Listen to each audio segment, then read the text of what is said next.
एडॉर physics द्वारा प्रस्तुत classical mechanics के वीडियो लेक्चर सीरीज में आप सभी का बहुत बहुत स्वागत है।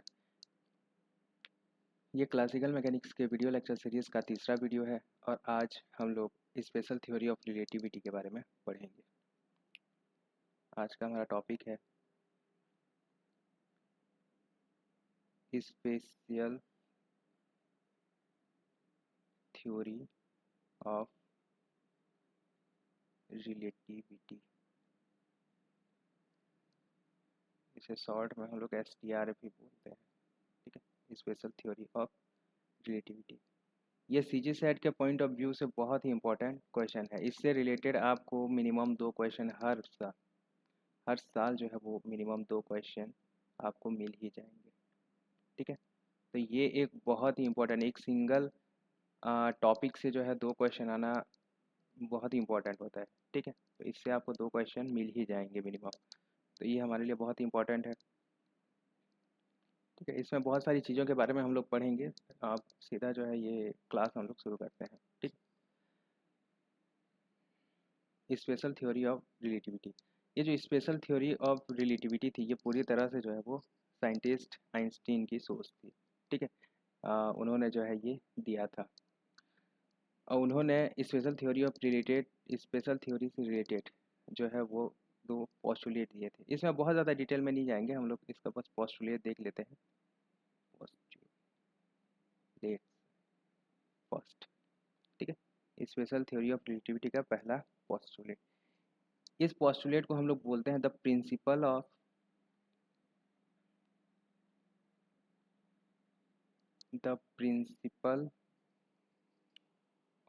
Equivalence of physical law.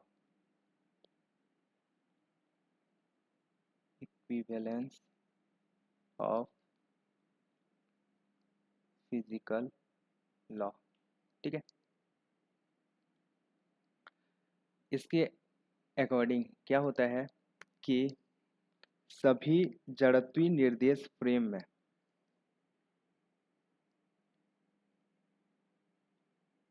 सभी जड़त्वीय निर्देश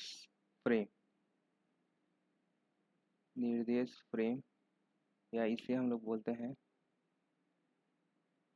inertial frame of reference. Inertial frame of reference में भौतिक विज्ञान के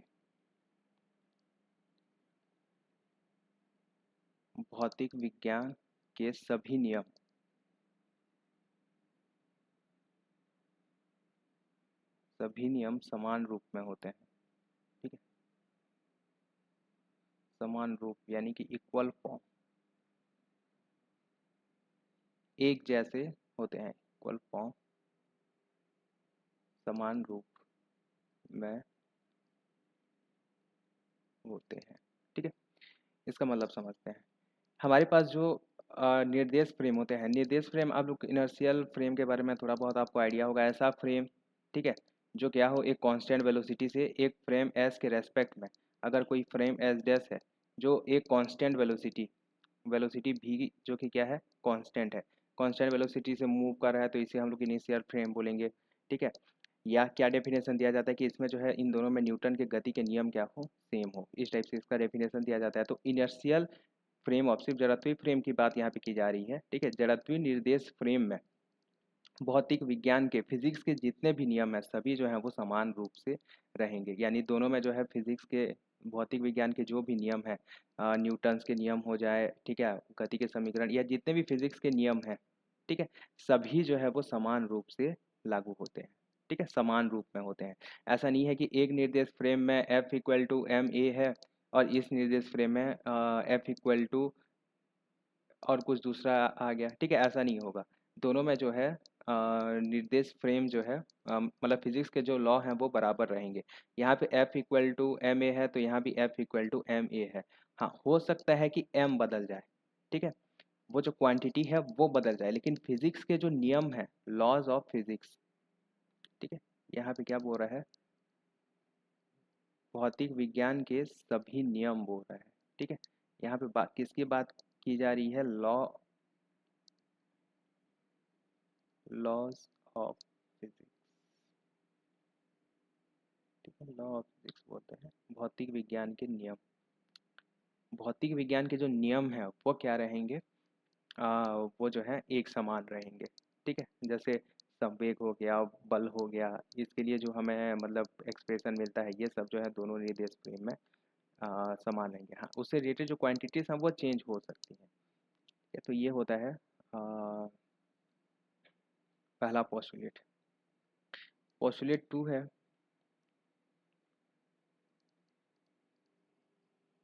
इसका स्टेटमेंट इंग्लिश में नहीं लिखता, मैं इंग्लिश में बोल दे रहा हूँ, अगर आपको लिखना हो तो आप इसे लिख लीजिए। All the phenomena of physics appear the same in all uniformly moving system, ठीक है, जिसे हम लोग बोलते हैं initial frame of reference. All the phenomena of physics appear the same in the uniformly moving system. Postulate second देख लेते हैं, ठीक है। पोस्टुलेट सेकंड क्या होता है, द प्रिंसिपल ऑफ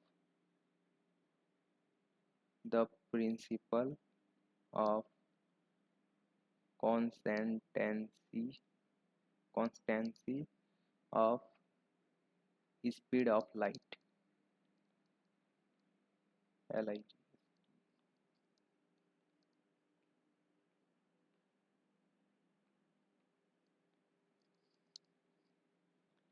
इसके अकॉर्डिंग क्या होता है,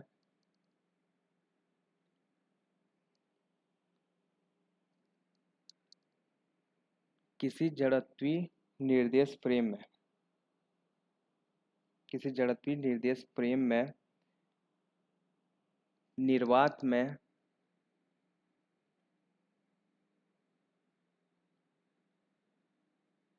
किसी जड़त्वीय निर्देश फ्रेम में निर्वात में इन वैक्यूम, ठीक है, in inertial frame of reference and also in vacuum,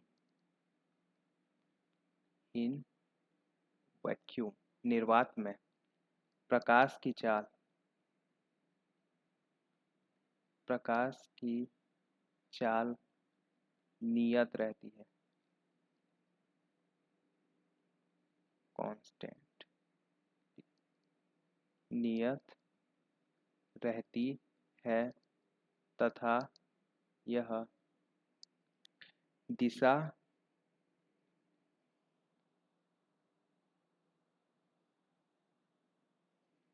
दिशा या ऑब्जर्वर यानी प्रेक्षक दिशा प्रेक्षक की चाल या स्रोत की चाल, स्रोत की चाल से स्वतंत्र होती है, स्वतंत्र होती है, ठीक है। ये होता है सेकंड पोस्टुलेट।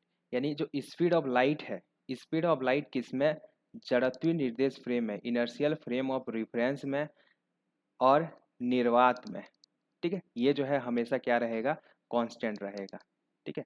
इसे हम लोग सी से रिप्रेजेंट करेंगे, ये होता है कांस्टेंट, यानी कि ये हो जाएगा कांस्टेंट, और इसका वैल्यू कितना होता है 3 × 10⁸ मीटर पर सेकेंड, या इसे हम लोग बोलते हैं 5 lakh kilometre, sorry 3 lakh kilometre पर second,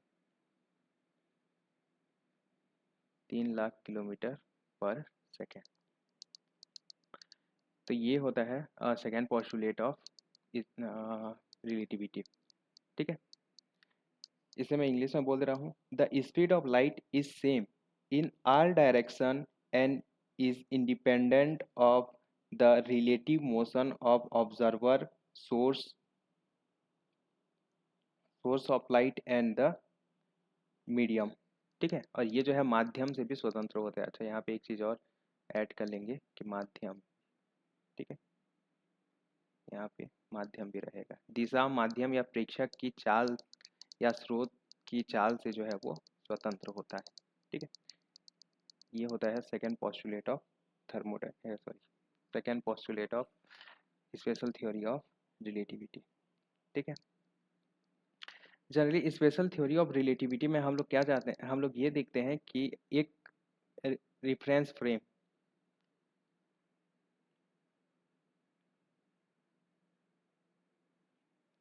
special theory of relativity में हम लोग क्या देखते हैं कि मान लेते हैं हमारे पास जो है एक फ्रेम ऑफ रेफरेंस है, ठीक है, ये एक्स, ये वाई, और ये मान लेते हैं, अच्छा इसे ना हम लोग एक्स लेते हैं, मान लेते हैं कि ये एक्स है, ये वाई है, और ये क्या है, जेड है, ठीक है।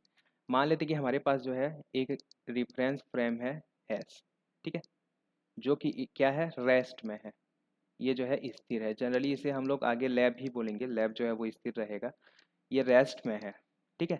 और इसके रेस्पेक्ट में एक फ्रेम है, इसे ना दूसरे कलर से बना देता हूँ, इसके रेस्पेक्ट में एक दूसरा फ्रेम है, ये है हम लोग का एक्स डैश, वाई डैश और जेड डैश, इस फ्रेम को हम लोग बोलेंगे एस डैश। और ये कौन सा फ्रेम है, ये मूविंग फ्रेम है, ठीक है। और कैसा मूविंग है, भी वेलोसिटी से जो है ये मूव कर रहा है, और भी क्या है, कांस्टेंट है, ठीक है। ये जो है भी वेलोसिटी से मोशन कर रहा है, और ये जो वेलोसिटी है वो क्या है, कांस्टेंट है, ये याद रखेंगे, ये एक कांस्टेंट वेलोसिटी भी से जो है वो मोशन कर रहा है। हमेशा देखो हम लोग अभी आगे जितना भी पढ़ेंगे उसमें हम लोग क्या बोलना चाहिए, एक्स डायरेक्शन में ही मोशन को जो है वो कंसिडर करेंगे, ठीक है। हम लोग यही मानेंगे कि ये जो मूविंग फ्रेम है वो एक्स डायरेक्शन में ही मोशन कर रहा है, और उसी के अकॉर्डिंग हम लोग जो है रूल्स लिखेंगे। अगर ये वाई डायरेक्शन के अकॉर्डिंग मोशन करेगा, ठीक है, तब रूल अलग हो जाएगा, ये जेड डायरेक्शन के अकॉर्डिंग मोशन करेगा तब रूल अलग हो जाएगा, ठीक है।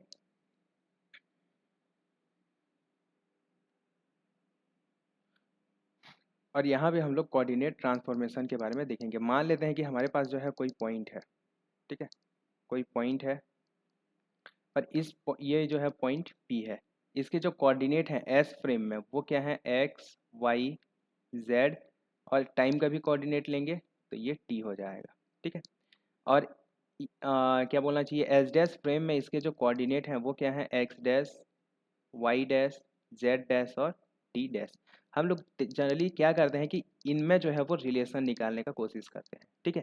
ये पी को अगर हम लोग एस फ्रेम से देखते हैं और पी को एस डैश फ्रेम से देखते हैं तब कोऑर्डिनेट ये है, और एस फ्रेम से कोऑर्डिनेट ये है, ठीक है। तो इस केस में इन दोनों में जो है वो रिलेशन क्या होगा, एक रेस्ट फ्रेम और एक मूविंग फ्रेम में जो कोऑर्डिनेट्स होते हैं, वेलोसिटी मास, इन सब में जो है क्या रिलेशन होगा, ठीक है।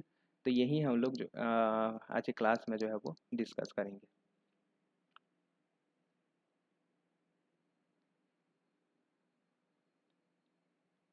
ठीक है। और ये जो कोऑर्डिनेट में जो रिलेशन बताया था, ठीक है, ये रिलेशन किसने बताया था, लॉरेंज ने बताया था, ठीक है। और इसी को हम लोग क्या बोलते हैं, लॉरेंज ट्रांसफॉर्मेशन बोलते हैं, ठीक है, Lorentz transformation.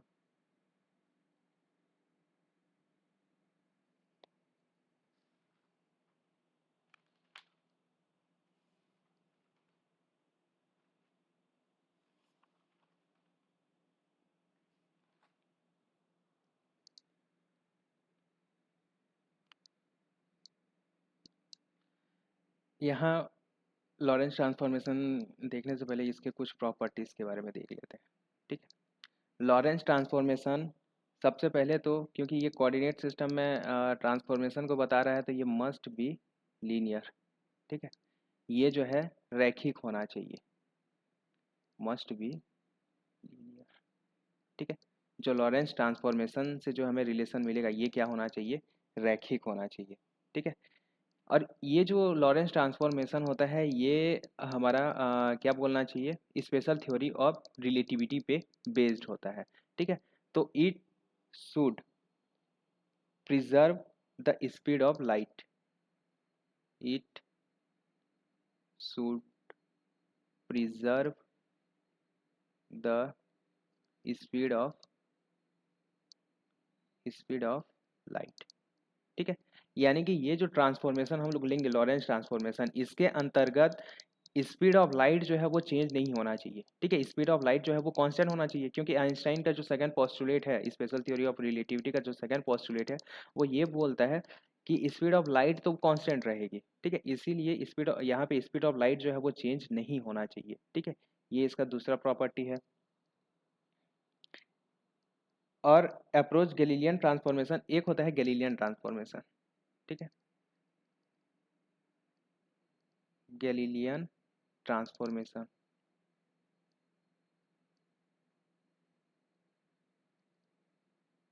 At low velocity.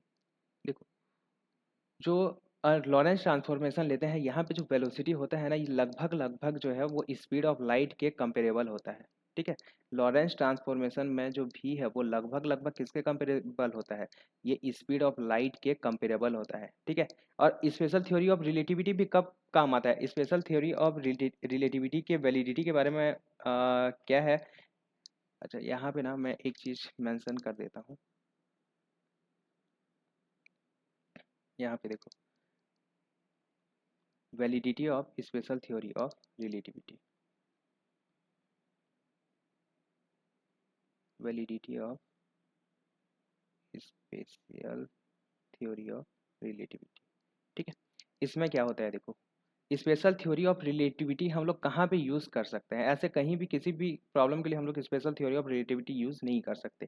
ठीक है, इसके लिए कुछ कंडीशन है, जैसे कि जो स्पीड ऑफ लाइट है, जो स्पीड ऑफ लाइट है वो लगभग लगभग किसके बराबर होनी चाहिए, सॉरी, जो पार्टिकल का जो वेलोसिटी है वो लगभग लगभग जो है वो स्पीड ऑफ लाइट के कंपेरेबल होना चाहिए। ठीक है, जनरली हम लोग जब क्वेश्चन प्रैक्टिस करेंगे तो भी जो है वो 0.9 सी से ज़्यादा नहीं हो सकता। ठीक है, और ये सी जो है वो मैक्सिमम पॉसिबल स्पीड होता है। ठीक है, भी इक्वल टू 0.9 सी। ठीक है, 0.8 सी, या भी इक्वल टू हम लोग देखेंगे 4.3 सी, इस टाइप से अगर देखेंगे ना तब हम लोग स्पेशल थ्योरी ऑफ रिलेटिविटी, ये जो है लगभग लगभग इसके बराबर होना चाहिए। ठीक है,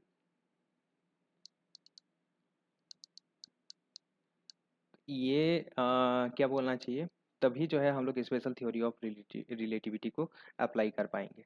ठीक है, ये तो पहला वैलिडिटी हो गया। दूसरा वैलिडिटी, इसका जो मोमेंटम है P must be greater than mc। ठीक है, इसका रेस्ट मास आगे देखेंगे, रेस्ट मास क्या होता है। ठीक है, रेस्ट मास और स्पीड ऑफ लाइट का जो मल्टीप्लिकेशन है उसके मोमेंटम से ज़्यादा होना चाहिए। सॉरी, उसका मोमेंटम जो है वो ज़्यादा होना चाहिए किससे, m0 c से। उसका द्रव्यमान और स्पीड ऑफ लाइट का जो मल्टीप्लिकेशन है उससे उसका मोमेंटम जो है वो ज़्यादा होना चाहिए, तब हम लोग क्या कर सकते हैं, special theory of relativity apply कर सकते हैं। तीसरा आप लोग याद रखेंगे कि इसकी जो एनर्जी है, ठीक है, वो m0 c स्क्वायर से ज़्यादा होनी चाहिए। कि इसकी जो एनर्जी है वो m0 c स्क्वायर, इसे हम लोग बोलते हैं रेस्ट एनर्जी। रेस्ट एनर्जी इसके बारे में भी देखेंगे। ठीक है, रेस्ट एनर्जी से जो है वो ज़्यादा होनी चाहिए। अगर ये तीन केस हमें तीनों में से कोई एक केस हमें देखने को मिलता है तब हम लोग special theory of relativity apply कर सकते हैं। ठीक है, और यहाँ पे जो हमारा लॉरेंस ट्रांसफॉर्मेशन होता है ये स्पेशल थ्योरी ऑफ रिलेटिविटी पे बेस्ड होता है। यहाँ पे मैं लिख ही देता हूँ इसको। ठीक है, ये बेस्ड ऑन, ये ऊपर लिखना था लेकिन यहाँ लिख देते हैं, कोई बात नहीं, बेस्ड ऑन STR, ये जो है स्पेशल थ्योरी ऑफ रिलेटिविटी पे बेस्ड होता है। ठीक है, इसके सिवा एक और प्रॉपर्टी याद रखेंगे कि जो लॉरेंस ट्रांसफॉर्मेशन होता है ये ऑर्थोगोनल ट्रांसफॉर्मेशन ऑफ 4 डायमेंशनल है। ठीक है, ऑर्थोगोनल ट्रांसफॉर्मेशन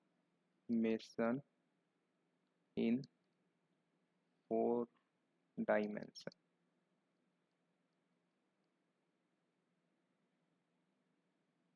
ये जो है क्या बोलना चाहिए, चतुर्विमी होता है, 4 डायमेंशनल होता है। ठीक है, 4D होता है। कैसे 4D होता है आगे देखेंगे। ठीक है, और इसीलिए ये जो लॉरेंस ट्रांसफॉर्मेशन हम लोग जिस स्पेस में करते हैं उसका नाम हम उसे हम लोग नाम देते हैं मिनकॉस्की स्पेस। ठीक है, मिनकॉस्की स्पेस।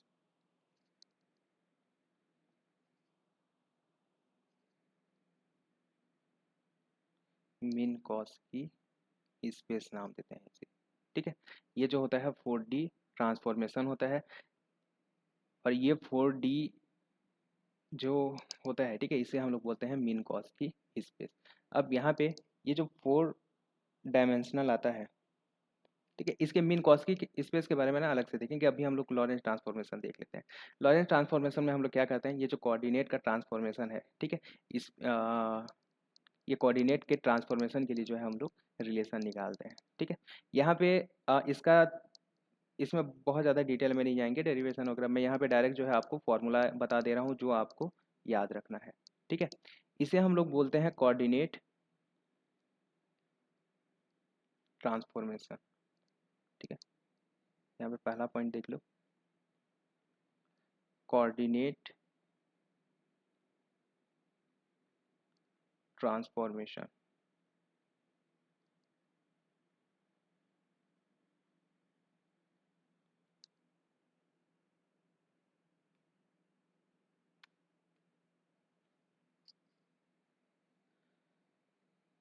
लॉरेंस ट्रांसफॉर्मेशन में जो कोऑर्डिनेट्स में रिलेशन होता है, ठीक है, अगर हम लोग मूविंग फ्रेम में कोऑर्डिनेट देखें एक्स डैश, तो ये एक्स डैश जो है वो एक क्वांटिटी गामा और 1 x माइनस वी टी के बराबर होता है, ठीक है। एक्स डैश इक्वल टू क्या होता है, gamma X minus we T. यहाँ पे ये जो गामा है एक बहुत ही इंपॉर्टेंट क्वांटिटी है, इसके बारे में बताऊंगा, ठीक है। ये किस लिए है, क्योंकि जो पार्टिकल है वो एक्स डायरेक्शन में मोशन कर रहा है, ठीक है। जनरली हम लोग जो भी स्टडी अभी करेंगे वो जो है एक्स डायरेक्शन में हम लोग मोशन करेंगे। देखो, जो आइंस्टाइन थ्योरी ऑफ रिलेटिविटी होता है वो ये बोलता है कि आ, कोई चीज़ जो है एब्सोल्यूट नहीं है, कोई रेफरेंस फ्रेम जो है वो एब्सोल्यूट नहीं है, ठीक है। हम लोग जैसा भी चाहे रेफरेंस फ्रेम जो है वो ले सकते हैं, ठीक है। क्यों, क्योंकि हर रेफरेंस फ्रेम जो है वो एक दूसरे के रिलेटिव ही होता है।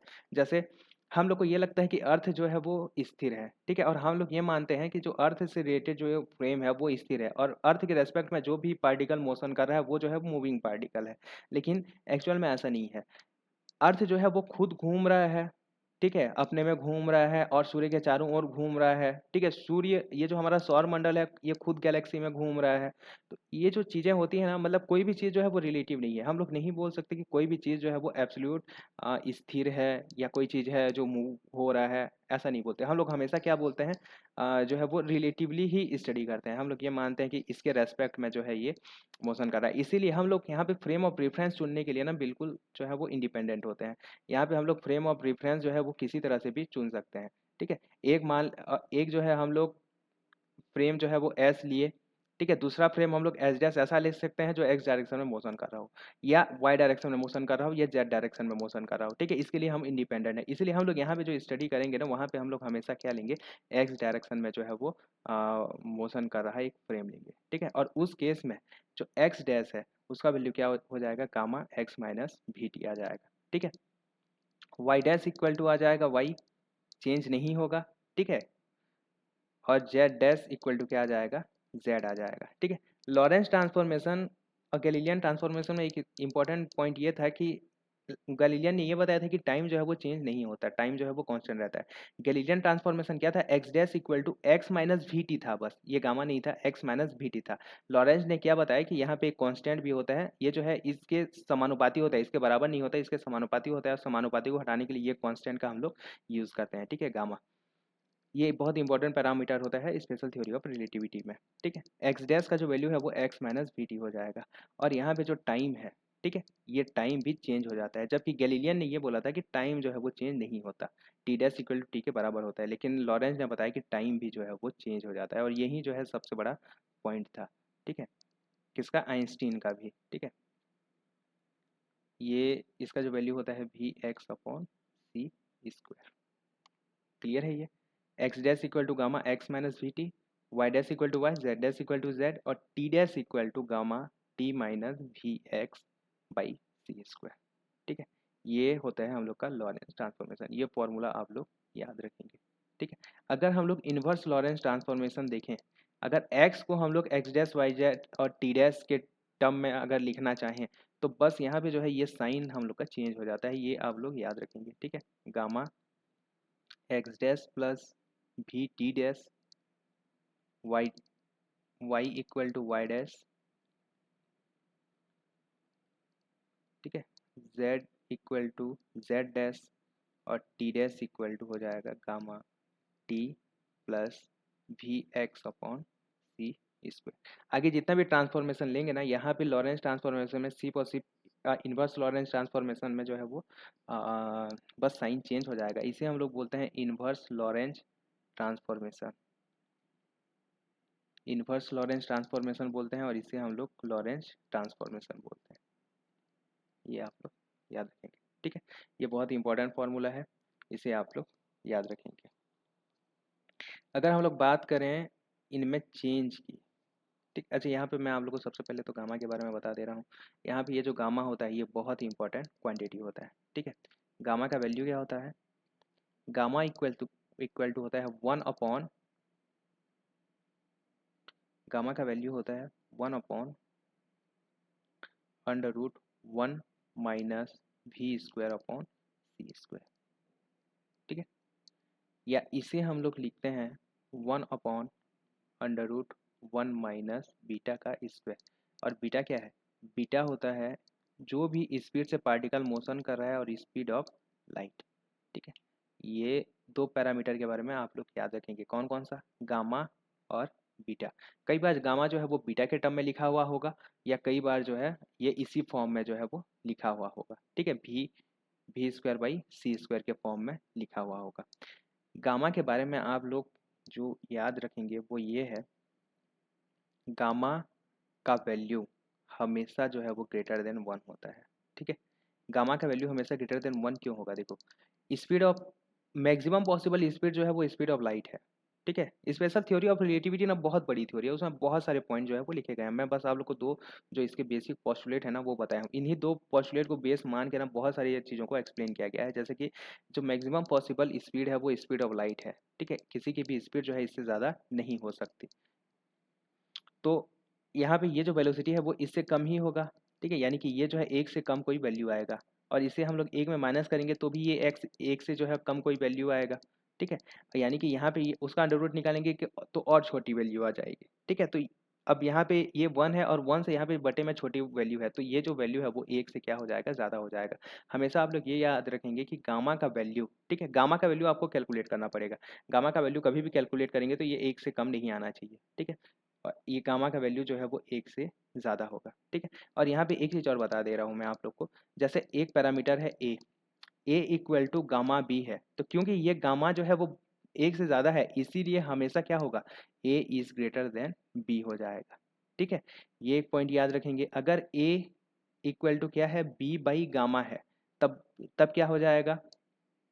ये बी जो है वो ग्रेटर हो जाएगा ए से, ठीक है। एक एक ही चीज़ याद रखेंगे, यहाँ इसे पक्षांतर करेंगे तो आपको ये पता चल जाएगा, फिर कंफ्यूज हो जाएंगे। ये एक चीज़ याद रखेंगे, अगर a equal to gamma into b है तो ए जो है वो बड़ा होगा किससे? बी से। ये बहुत इंपॉर्टेंट है, अभी जस्ट आगे जो है इसका यूज़ करने वाले हैं, ठीक है।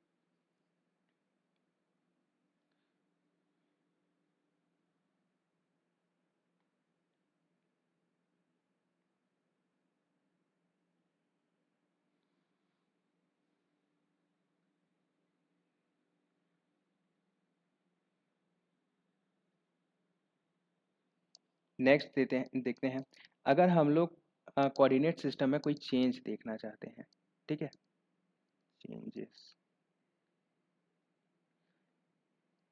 डेल एक्स डैश का जो वैल्यू होगा, ठीक है, वो क्या होगा?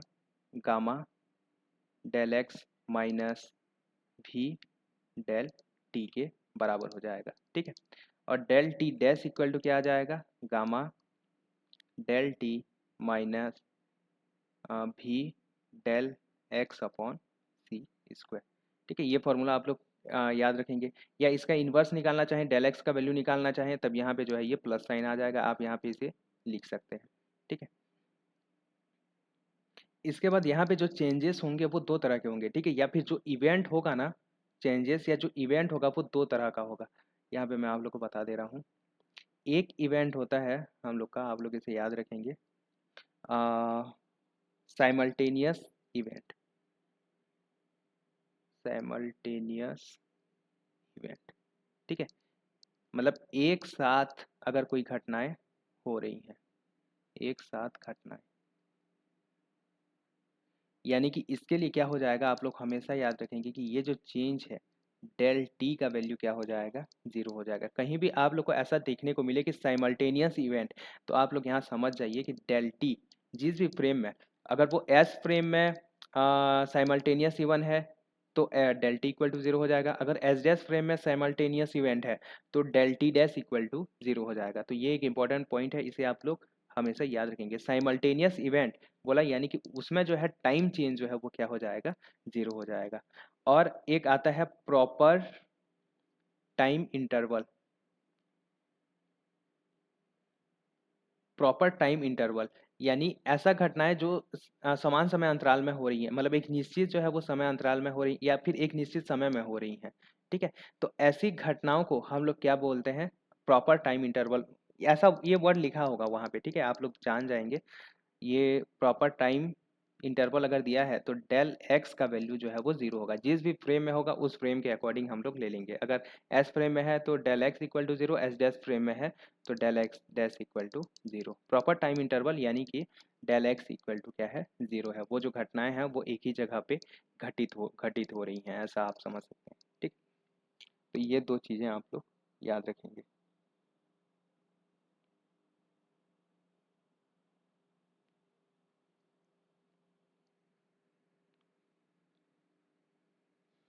और यहाँ पे आ, एक क्वांटिटी आता है, यहाँ पे मैं डिफाइन कर देता हूँ इसे एस।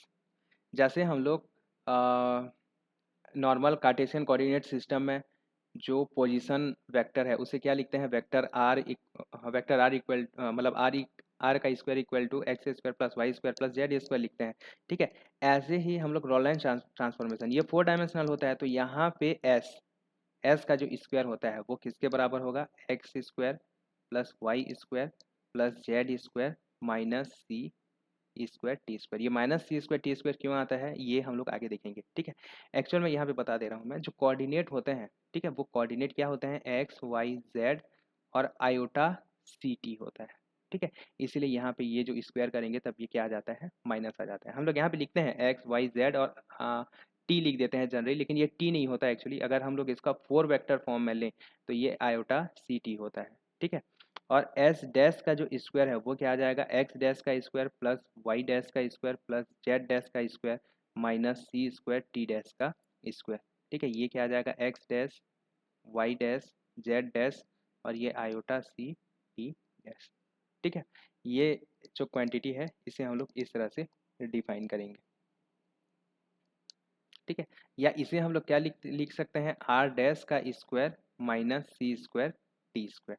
और आप लोग यहाँ पे एक इंपॉर्टेंट पॉइंट याद रखेंगे कि S square equal to S dash square होता है, ठीक है। यानी कि इसे हम लोग लिख सकते हैं r square minus c square t square equal to r dash square minus c square t dash का स्क्वायर, ठीक है।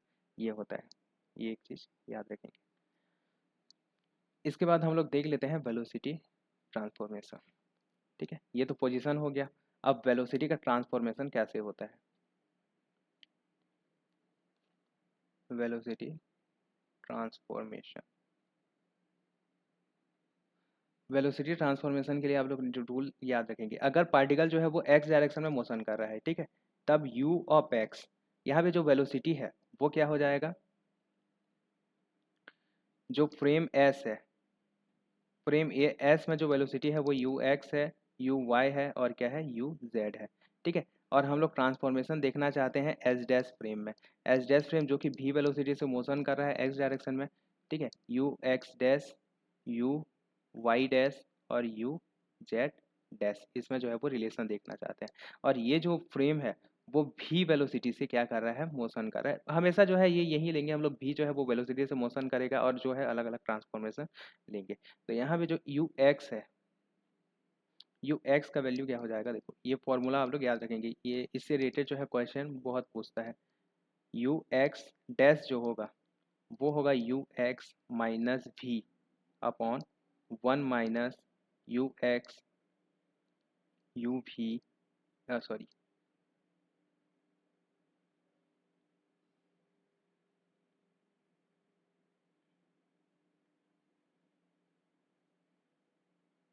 U x into v upon सी स्क्वायर।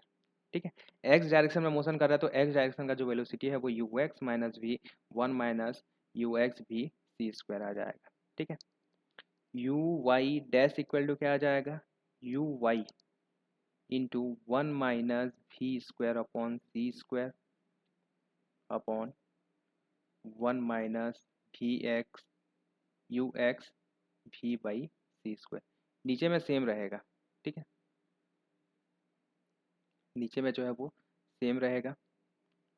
और इसके बाद आता है यू जेड, यहाँ लिख दे रहा हूँ, यू जेड इक्वल टू आ जाएगा u z one minus v square upon सी square upon one minus u x v upon सी स्क्वायर आ जाएगा।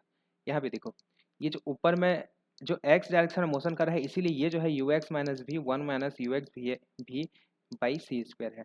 लेकिन क्योंकि वाई डायरेक्शन में मोशन नहीं कर रहा है तो ये सिंपली क्या हो जाएगा, u y one minus v square by C square. अच्छा, ये जो है गामा स्क्वायर के बराबर होता है। ठीक है, तो यहाँ पे अरे ये सॉरी यहाँ पे ये हाफ हो जाएगा। ठीक है, ये जो है गामा के बराबर होगा। ठीक है, तो ये इसे हम लोग one upon gamma u y by gamma भी कभी कभी जो है वो लिखा जाता है, क्योंकि गामा का वैल्यू एक बटे ये होता है। ठीक है, तो इसका वैल्यू क्या आ जाएगा, एक बटे गामा आ जाएगा। तो यहाँ पे यू वाई बाई गामा भी जो है वो कभी कभी लिखा हुआ होता है। ठीक है, जैसे यहाँ पे इसके लिए मैं लिख देता हूँ, इसके लिए जो है हम लोग इसे ऐसा लिख सकते हैं, u z upon gamma upon one minus v square upon v upon सी स्क्वायर, इस टाइप से इसे लिख सकते हैं। ठीक, तो ये होता है हम लोग का लॉरेंस ट्रांसफॉर्मेशन ऑफ वेलोसिटी। अगर इसका इन्वर्स ट्रांसफॉर्मेशन देखें, u of x equal to u x dash plus v upon one plus u x v upon C square, u y equal to u y dash in by gamma के term में लिख देता हूँ, one plus u x भी, यहाँ पे you x ही रहेगा ना सभी में, ये याद रखेंगे। यहाँ पे बटे में जो है वो हमेशा यू एक्स ही रहेगा, you x v upon C square. ठीक है, जबकि यू जेड इक्वल टू क्या आ जाएगा, u z dash by gamma upon one plus u x भी, यहाँ पे यू एक्स डैश होगा ना, ये याद रखेंगे, u x dash c square. यहाँ पे जो है सभी में यू एक्स आएगा, यहाँ पे सभी में यू एक्स डैश और यू एक्स डैश आएगा।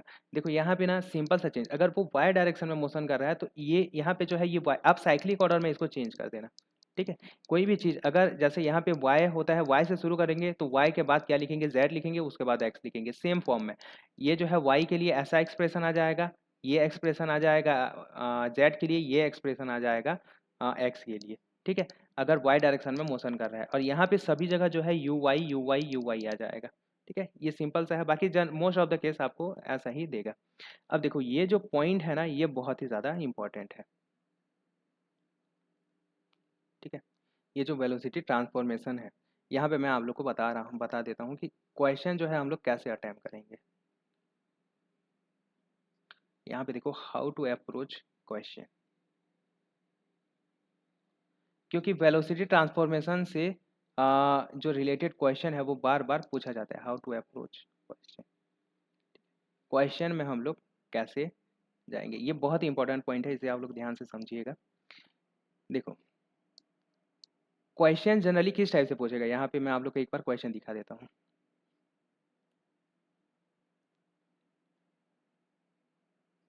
यहाँ पे ये क्वेश्चन से पहले ये क्वेश्चन देख लीजिए।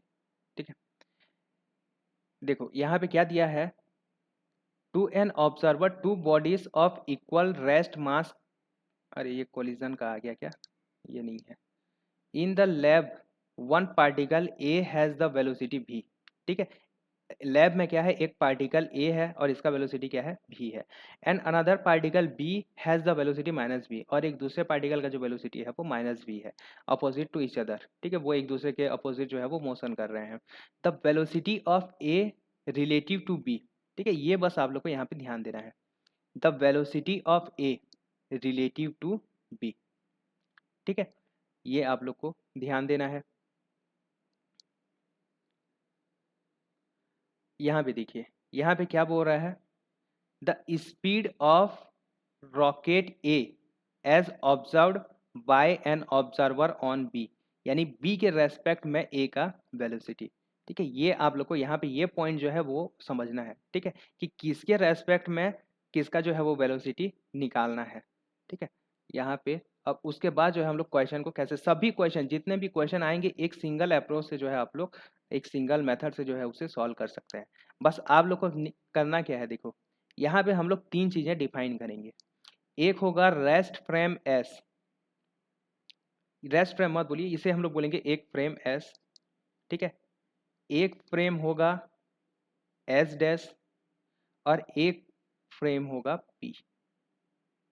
ठीक है, जनरली इसे हम लोग ये समझेंगे कि एस जो है वो रेस्ट फ्रेम है, एस डैश जो है वो मूविंग फ्रेम है और पी जो है वो पार्टिकल का वेलोसिटी है। ठीक है, एस फ्रेम के रेस्पेक्ट में जो एस डैश फ्रेम मोशन करता है इस वेलोसिटी को हम लोग क्या बोलते हैं, भी बोलते हैं। ठीक है, अभी तक जो है वो भी बोलते आए हैं कि एक फ्रेम एस है और दूसरा फ्रेम एस डैश जो है वो भी वेलोसिटी से मोशन कर रहा है, तो इसे हम लोग भी ही मानेंगे।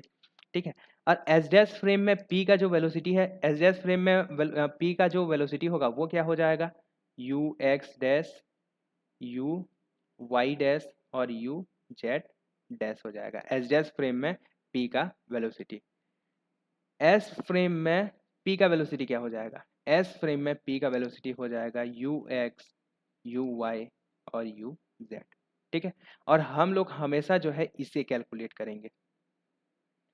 ठीक है, अब देखो ये फ्रेम एस को हम लोग कैसे पहचानेंगे। ठीक है, जो फ्रेम एस है इसे हम लोग कैसे आइडेंटिफाई करेंगे। जो फ्रेम एस होता है, ठीक है, ये वो फ्रेम होता है जिसके रेस्पेक्ट में हमें वेलोसिटी निकालना है। क्वेश्चन में बोला होगा कि किसी फ्रेम के रेस्पेक्ट में जो है वो वेलोसिटी ज्ञात करना हो। इसके ये मैं लिख देता हूँ, इसे मैं हिंदी में लिख देता हूँ ताकि आपको जो है वो ज़्यादा समझ में आए। जिस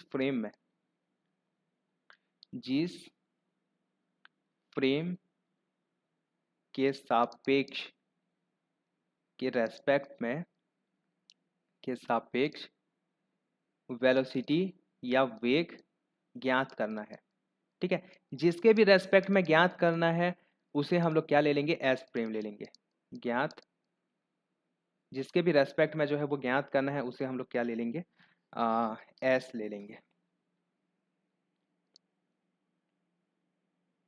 उसके बाद आता है हम लोग का फ्रेम। यहाँ पे अब इंग्लिश में कितना लिखूंगा, इंग्लिश में बोल देता हूँ, the frame with respect to which we have to find out the velocity. ठीक है, ये हमारा एस फ्रेम हो जाएगा।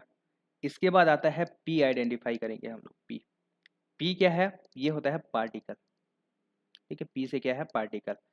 पार्टिकल मतलब जिसका भी हमें वेलोसिटी ज्ञात करना है। ठीक है, कण जिसके बारे में या फिर जिसका वेग ज्ञात करना है, कण जिसका वेग ज्ञात करना है। ठीक है, जिसका भी वेलोसिटी ज्ञात करना होगा उसे हम लोग पी मान लेंगे। ठीक है, और उसके बाद आएगा एस डैश मूविंग फ्रेम। इन दोनों के सिवाय जो बच जाएगा, ठीक है, वो क्या होगा, हम लोग का मूविंग फ्रेम एस डैश होगा। और हम लोग जो ये क्वेश्चन का जो ये फॉर्मुलेशन कर रहे हैं इसके अकॉर्डिंग एस डैश जो है वो क्या होगा, इसके रेस्पेक्ट में जो है वो वेलोसिटी दिया हुआ होगा जिसके लिए वेग ज्ञात हो,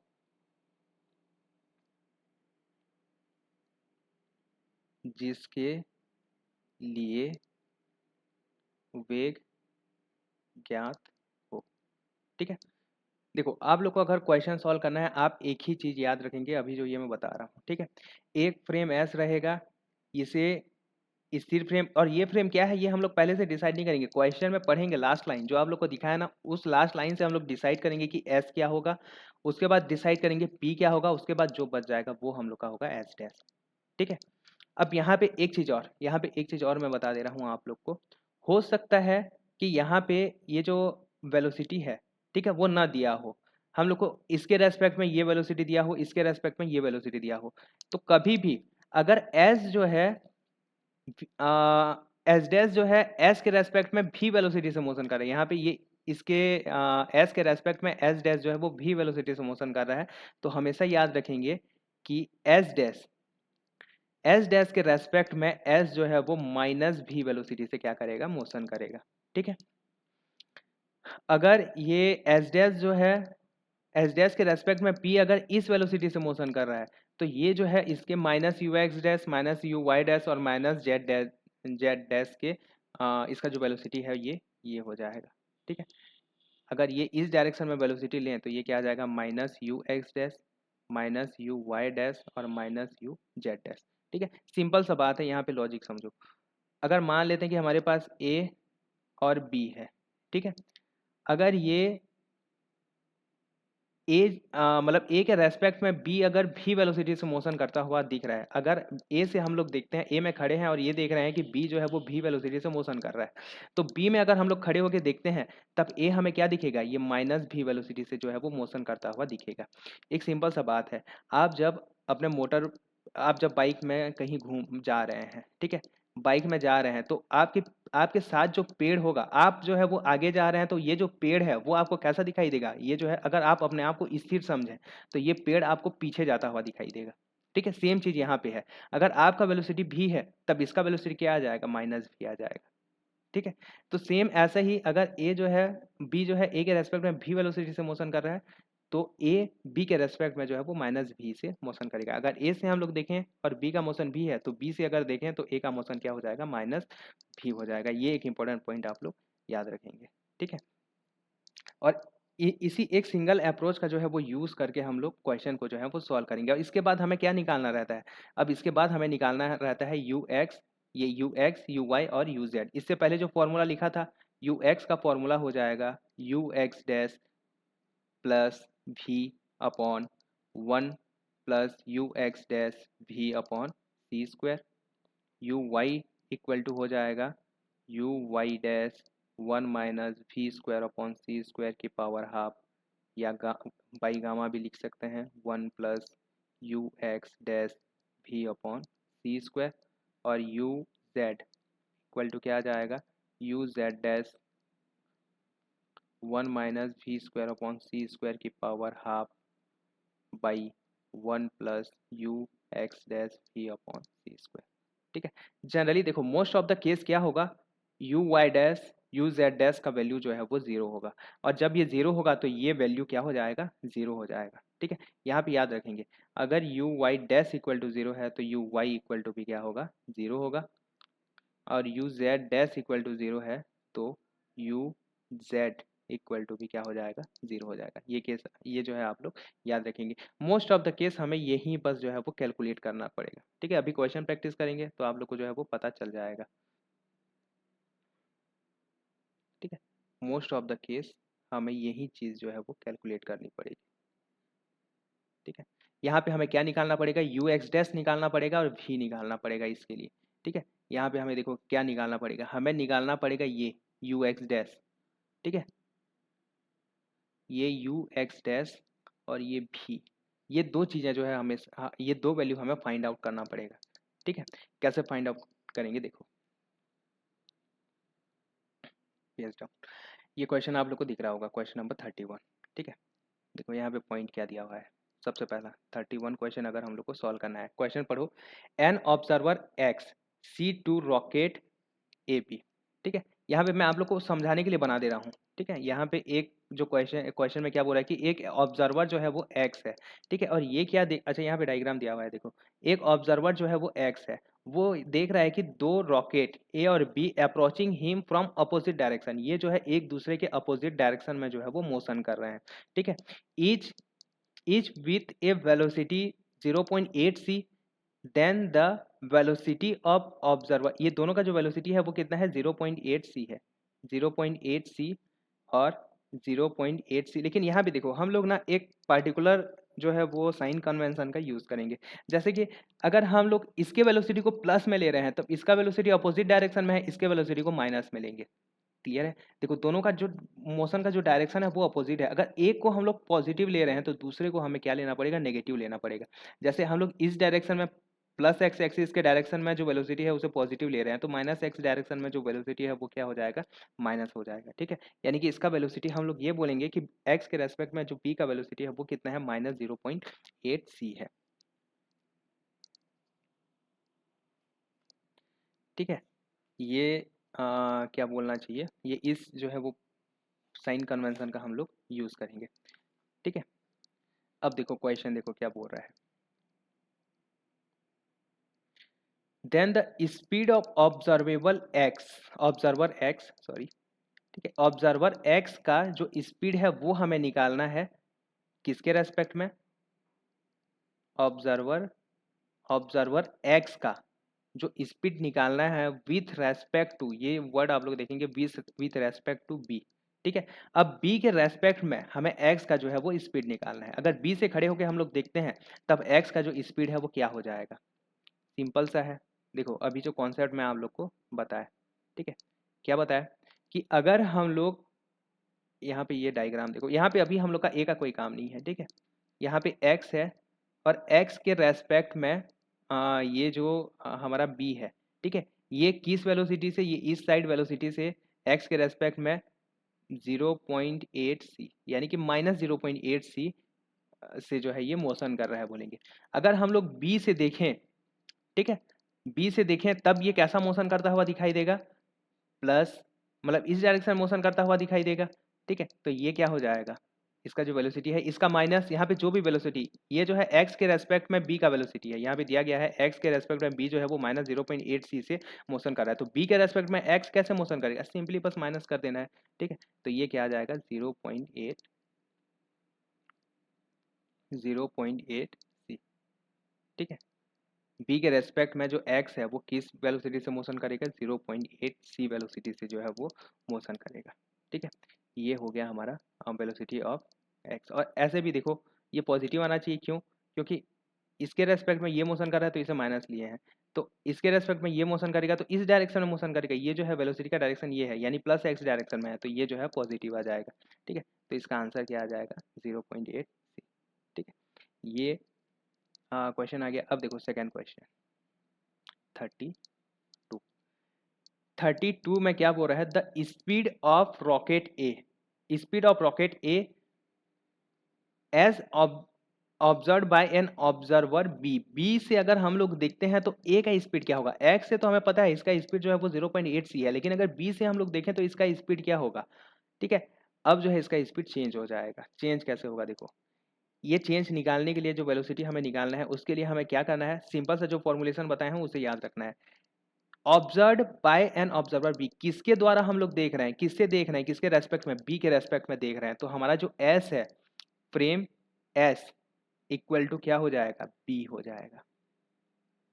ठीक है, फ्रेम एस जो है वो क्या हो जाएगा, बी हो जाएगा। किसका निकालना है, रॉकेट ए का, तो ये क्या हो जाएगा, हमारा पार्टिकल हो जाएगा। पार्टिकल इक्वल टू क्या हो जाएगा, ए हो जाएगा।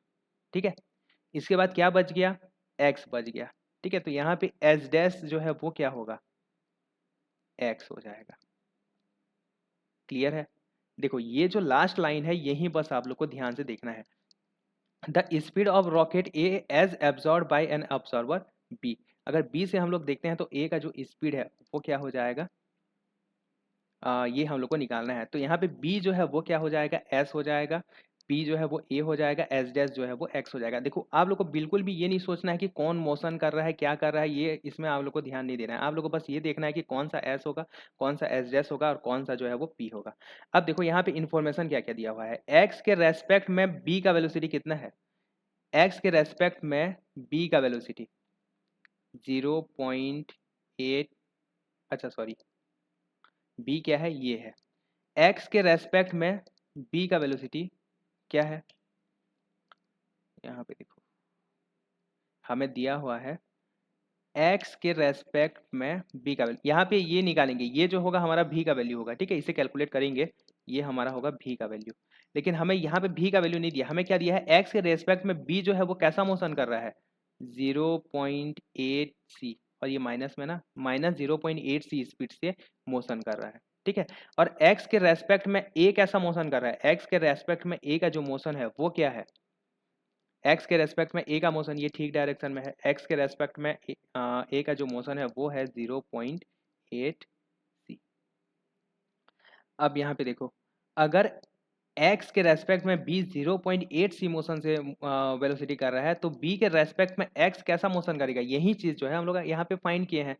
ये क्या हो जाएगा 0.8 सी, ये हमें मिल गया भी का वैल्यू, ये हमें मिल गया यू एक्स डैश का वैल्यू, ठीक है। और यहाँ पे यू वाई डैश का वैल्यू 0, यू जेड डैश का वैल्यू 0, ठीक है। हमें दो ही चीज़ यहाँ पे फाइंड करना रहता है, यू और वी एक्स।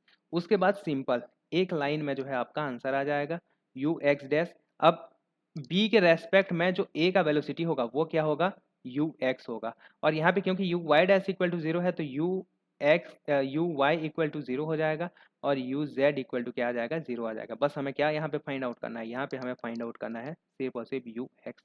और यू एक्स का वैल्यू क्या हो जाएगा, u x dash plus v upon 1 plus v u x dash by C square, ठीक है। यहाँ पे आप लोग को वैल्यू रख देना है, और ये क्वेश्चन जो है आप आसानी से सॉल्व कर सकते हैं। इसे हम लोग 0.8 को ऐसा लिख सकते हैं, जनरली इस फॉर्म में ही आप लोग कोशिश कीजिए लिखने का, 8/10, यानी कि इसे हम लोग लिखेंगे 4/5। इससे जो है कैलकुलेशन जो है थोड़ा सा ईजी हो जाता है, ठीक है। यहाँ पे वैल्यू रख देते हैं, तो यहाँ पे यू एक्स का जो वैल्यू है वो आ जाएगा हमारा 4/5 सी प्लस 4/5 सी, ठीक है। यहाँ पे दोनों का वैल्यू जो है वो 4/5 सी है, पर हमेशा जरूरी नहीं है कि ये बराबर हो।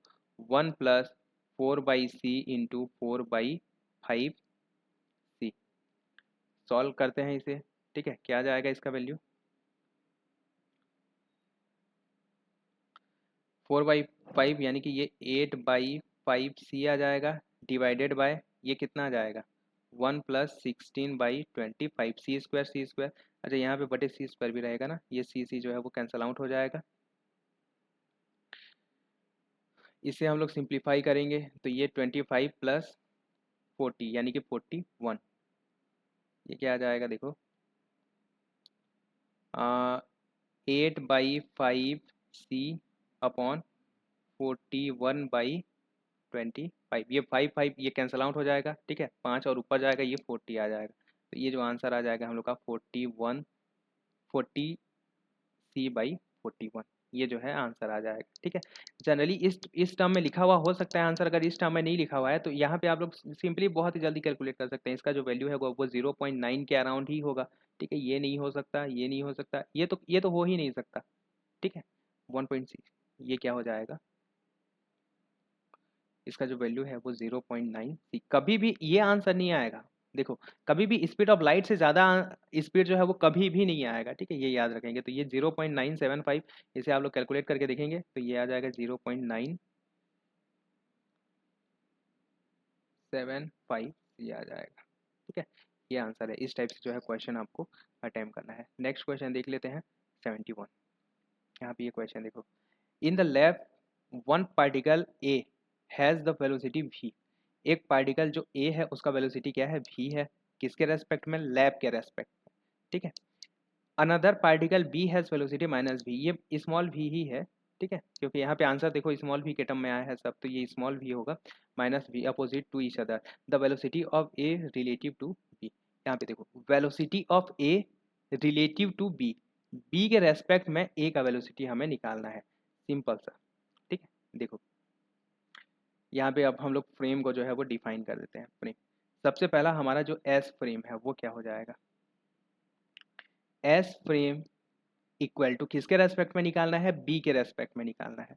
बी किसका निकालना है, ए का निकालना है, यानी कि हमारा जो पार्टिकल है वो क्या हो जाएगा, ए हो जाएगा, ठीक है। और क्या बच गया, लैब, बाकी जो है वो क्या है, लैब है। यानी कि जो एस डैश है वो क्या हो जाएगा हम लोग का लैब। जनरली लैब को हम लोग क्या लेते हैं, स्थिर क्या बोलना चाहिए, स्थिर फ्रेम लेंगे, ठीक है। तो यहाँ पे जब हम लोग अपने कॉन्सेप्ट का यूज़ करके सॉल्व करने का कोशिश करते हैं, तब इसे हम लोग अगर एस ले लेते हैं, ठीक है, तब वहाँ पे जो है हम लोग को बहुत कॉम्प्लिकेशन होता है, ठीक है। वहाँ पे जो है क्वेश्चन आपका गलत होने का जो चांस है वो बहुत ही ज़्यादा हो जाएगा। ये क्या हो जाएगा, ये जो है लैब फ्रेम, ठीक है, S dash equal to lab. अब हमें, अब ये जो बी के रेस्पेक्ट में जो लैब जिस वेलोसिटी से मोशन करेगा ये हमारा होगा भी, इसके रेस्पेक्ट में ये जिस वेलोसिटी से मोशन करेगा वो होगा यू एक्स डैश, ठीक है। और ये हमें निकालना है, ठीक है, ये क्या है, यू एक्स जो है वो निकालना है। अब देखते हैं हमें दिया क्या है, ठीक है, क्या दिया है देखो, lab in the lab frame में ए हैज वेलोसिटी भी, ए जो है वो भी वेलोसिटी से मोशन कर रहा है, ये ठीक है, लैब के रेस्पेक्ट में ये जो है भी वेलोसिटी से क्या कर रहा है, मोशन कर रहा है, ठीक है। Another particle b has velocity minus v, अब यहाँ पे जो दूसरा पार्टिकल बी है, ये जो बी है वो लैब के रेस्पेक्ट में कैसे मोशन कर रहा है, माइनस भी वेलोसिटी से मोशन कर रहा है, ठीक है। यानी कि यहाँ पे भी का जो वैल्यू है वो क्या आ जाएगा, प्लस भी आ जाएगा, ये माइनस भी से मोशन कर रहा है तो बी के रेस्पेक्ट में एस डैश जो है वो लैब जो है वो कैसे मोशन करेगा, प्लस भी वेलोसिटी से मोशन करेगा। अब हमें अगर भी मिल गया, यू एक्स डैश मिल गया, तब हम लोग बहुत ही आसानी से जो है वो कैलकुलेट कर सकते हैं। यू एक्स का जो वैल्यू है वो क्या आ जाएगा, u x plus v upon 1 plus u x dash v upon सी स्क्वायर, और इसका वैल्यू क्या आ जाएगा, 2 भी अपॉन 1 प्लस भी स्क्वायर अपॉन सी स्क्वायर, ठीक है, ऑप्शन ए। ये सिंगल अप्रोच ही आप लोग याद रखना, ठीक है, इससे जो है आप लोग क्वेश्चन जो है वो बहुत ही आसानी से सॉल्व कर सकते हैं, ठीक है। मैं यहाँ पे ना आप लोग को एक और क्वेश्चन जो है वो करवा देता हूँ, ये एक्चुअली ये जो है हम लोग का कॉलिजन से रिलेटेड क्वेश्चन आ गया।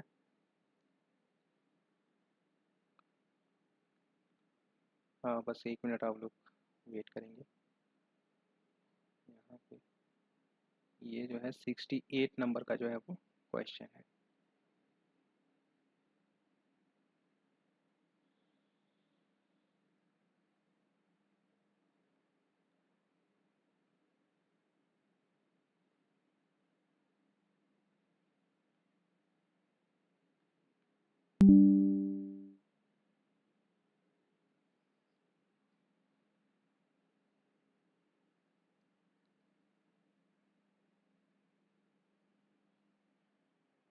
ये क्वेश्चन देख लेते हैं।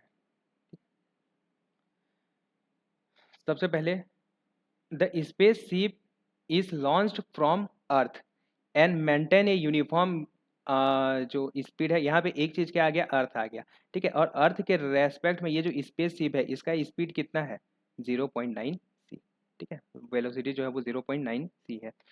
The spaceship subsequently launch a small rocket, अब ये क्या कर रहा है कि जो हमारा स्पेसशिप है ये एक रॉकेट को लॉन्च कर रहा है इसके फॉरवर्ड डायरेक्शन में, ठीक है, विथ ए स्पीड क्या है, 0.9 सी। यानी कि ये जो 0.9 सी है वो किसके रेस्पेक्ट में है, ये जो है हमारा स्पेस शिप के रेस्पेक्ट में है, ठीक है। अब यहाँ पे हमें क्या निकालना है, the speed of small rocket relative to the earth, यहाँ पे जो है ये स्टेटमेंट ही दिया हुआ होता है और वहाँ से आप लोग को बाकी चीज़ें जो है वो आइडेंटिफाई करनी रहती है। यहाँ पे हम लोग देखो इसका जो है वो पहले एक डायग्राम बना लेते हैं। ये हमारा क्या है, अर्थ है, ठीक है। यहाँ पे दिया गया है कि अर्थ से स्पीड कितना, 0.9 सी से जो है एक स्पेस शिप जो है वो लॉन्च किया गया, ठीक है। अब ये जो स्पेस शिप है ये क्या करता है, एक सैटेलाइट लॉन्च करता है, किस स्पीड से, 0.9 सी स्पीड से। यहाँ भी देखो क्वेश्चन में जनरली सभी स्पीड जो है वो सेम सेम आ जा रहा है, लेकिन यहाँ पे स्पीड जो है वो सेम नहीं रहेगा, ठीक है। और सेम नहीं रहता तो ये क्वेश्चन, लेकिन ये यही क्वेश्चन मिला, ठीक है। तो देखो ये जो सैटेलाइट है इसको लॉन्च करता है किससे, 0.9, अच्छा स्मॉल रॉकेट है, ठीक है, ये स्मॉल जो है वो एक रॉकेट को क्या बोलते हैं, रिलीज करता है 0.9 सी से, ठीक है।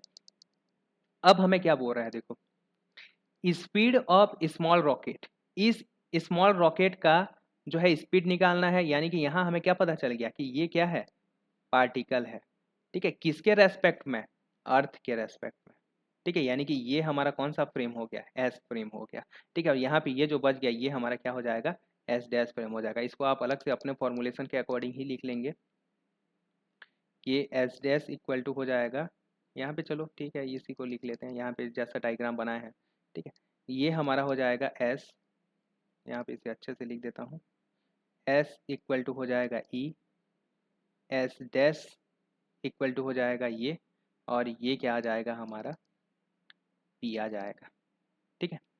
ये जो है पार्टिकल पी आ जाएगा। अब यहाँ पे अर्थ के रेस्पेक्ट में ये किस मोशन से मोशन कर रहा है, ये क्या आ जाएगा, ये हमारा भी आ जाएगा। एस डैश के रेस्पेक्ट में ये जो पार्टिकल जिस मोशन से मोशन कर रहा है ये यू डैश एक्स आ जाएगा।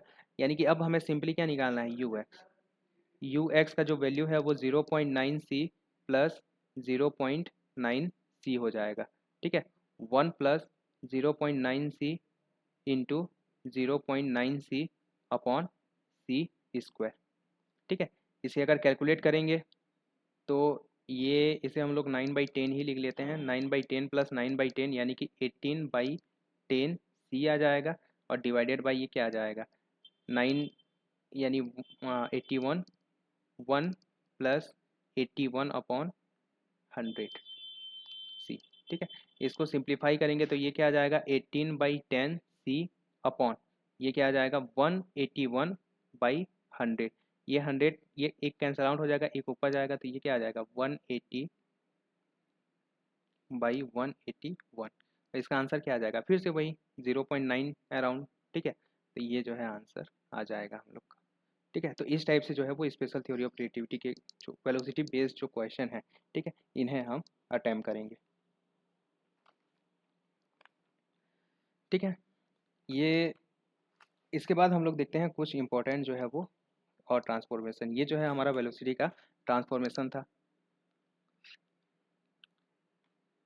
ठीक, अब इसके बाद जो है वो सिर्फ फॉर्मूले हैं जो आप लोग को याद रखना है। ठीक है, इसके बाद हम लोग देखते हैं मूविंग फ्रेम में जो है वो क्या क्या चेंज होता है। ठीक है, तो सबसे पहला आता है हम लोग का लेंथ कॉन्ट्रैक्शन।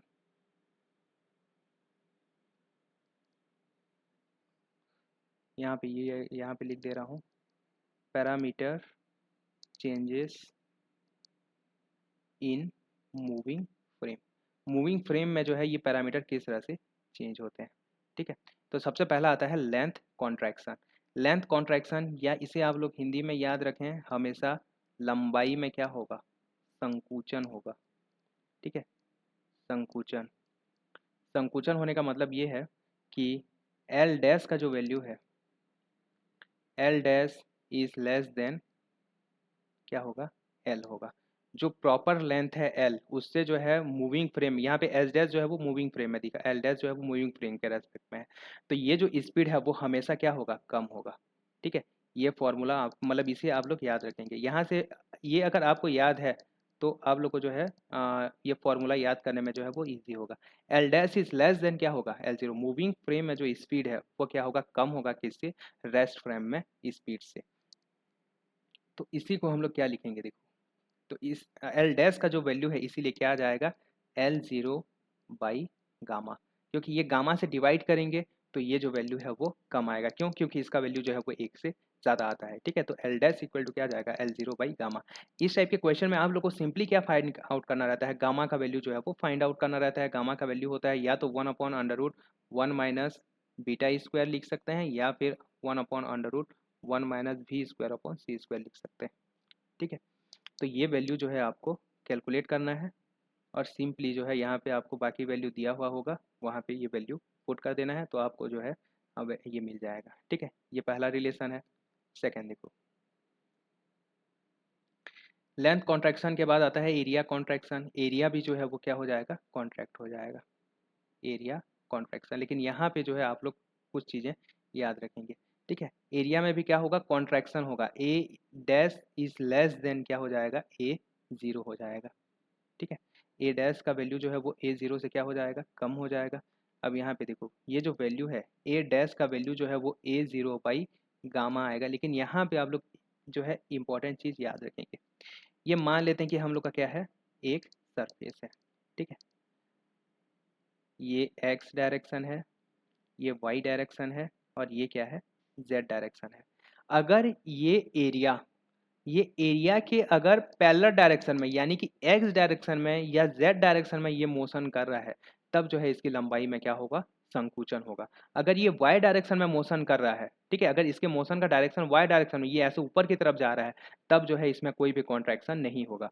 अगर ये एक्स डायरेक्शन में जा रहा है या वाई डायरेक्शन में जा रहा है, तभी जो है क्या बोलना चाहिए, इसमें जो है वो कॉन्ट्रैक्शन देखने को मिलेगा। क्यों? क्योंकि लंबाई में कॉन्ट्रैक्शन ये जब जिस डायरेक्शन में मोशन करेगा उसी डायरेक्शन में जो है हमें लंबाई में जो है वो कॉन्ट्रैक्शन देखने को मिलेगा। ठीक है, यहाँ पे भी याद रखेंगे कि ये जो मोशन है वो किसके अकॉर्डिंग है, ये लंबाई के अकॉर्डिंग है। ठीक है, यहाँ पे जो वेलोसिटी है ये जो एक रॉड होगा, ठीक है, वो जो है अपनी लंबाई के अनुदिश अगर मोशन कर रहा है तब जो है इसमें कॉन्ट्रैक्शन हमें देखने को मिलेगा। अगर ये इसके परपेंडिकुलर डायरेक्शन में मोशन कर रहा है तब ये कॉन्ट्रैक्शन हमें देखने को नहीं मिलेगा। ठीक है, किस केस में ये याद रखेंगे, when the velocity v is parallel to x cap या पैरेलल टू जेड कैप हो। ठीक है, यहाँ पे इसे लिख देता हूँ, पैरेलल टू एक्स कैप हो या पैरेलल टू क्या हो, जेड कैप हो। ठीक है, और यहाँ पे एरिया में जो है वो कोई भी कॉन्ट्रैक्शन नहीं होगा। ठीक है, किस केस में, अगर वेक्टर v, ये जो v है, वेलोसिटी जो v है वो किस डायरेक्शन में है, अगर वेलोसिटी इज परपेंडिकुलर टू, या फिर यहाँ पे इसी डायग्राम के अकॉर्डिंग मैं लिख देता हूँ पैरेलल टू वाई कैप। अगर वाई कैप के समांतर जो है वो वेलोसिटी है वेक्टर v, तब जो है इसमें कोई भी कॉन्ट्रैक्शन नहीं होगा। ये एक इंपॉर्टेंट पॉइंट है, आप लोग याद रखेंगे। इसके बाद आता है वॉल्यूम। वॉल्यूम में भी क्या होता है, कॉन्ट्रैक्शन होता है। ठीक है, वॉल्यूम में भी कॉन्ट्रैक्शन होगा, यानी v dash is less than v0। ठीक है, और ये जो वैल्यू है वो क्या आ जाएगा हम लोग का, v dash equal to v0 upon gamma. ये आप लोग याद रखेंगे। फोर्थ आता है टाइम डाइलेशन। टाइम डाइलेशन, या इसे हम लोग बोलेंगे समय का विस्तार। समय का विस्तार, यहाँ पे ये आ जाएगा टी डैश हमेशा जो है वो क्या होगा, ज़्यादा होगा किसके कंपैरिजन में, t0 के कंपैरिजन में। ठीक है, जो मूविंग पार्टिकल है उसके लिए जो टाइम है, ठीक है, वो ज़्यादा होगा किसके कंपैरिजन में, रेस्ट में, टाइम के कंपैरिजन में। यहाँ पे देखो ये इसमें सबसे ज़्यादा जो टाइम डायलेशन है ना, सबसे ज़्यादा कन्फ्यूज़न इसी में होता है। ठीक है, लेकिन आप लोग ये याद रखेंगे कि जो चीज़ मोशन कर रहा है, ठीक है, जो चीज़ मोशन कर रहा है उसके लिए टाइम जो है वो ज़्यादा होगा किसके कंपैरिजन में, रेस्ट वाले के कंपैरिजन में। ठीक है, यहाँ पे ये क्या हो जाए, और इसका जो वैल्यू है कैसे लिखेंगे, क्योंकि ये वैल्यू ज़्यादा है तो t dash equal to gamma into t0।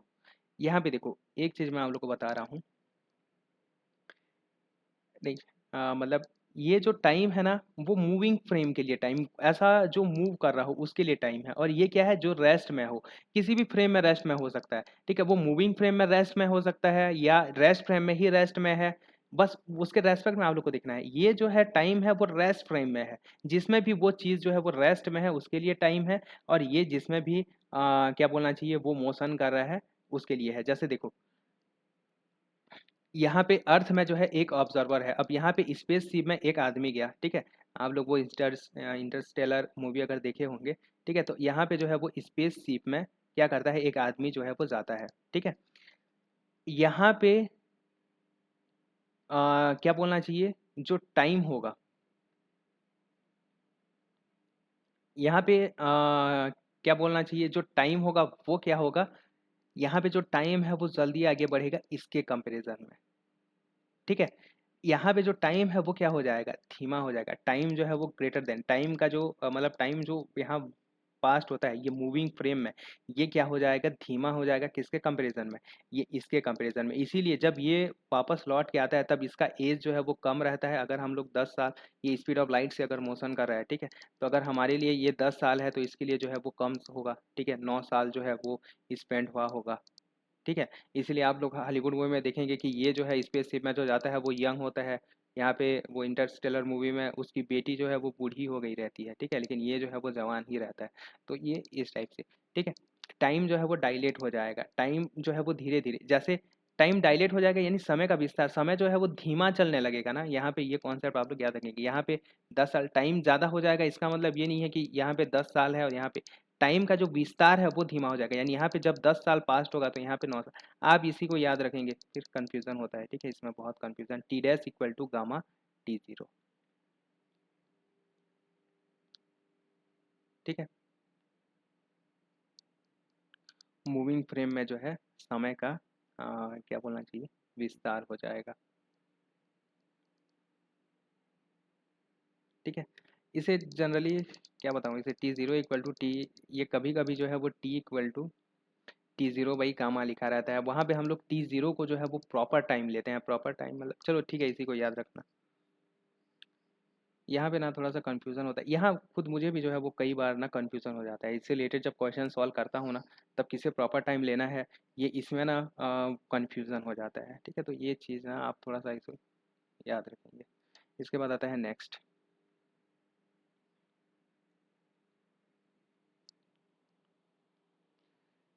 Angle transformation, ठीक है। एंगल ट्रांसफॉर्मेशन,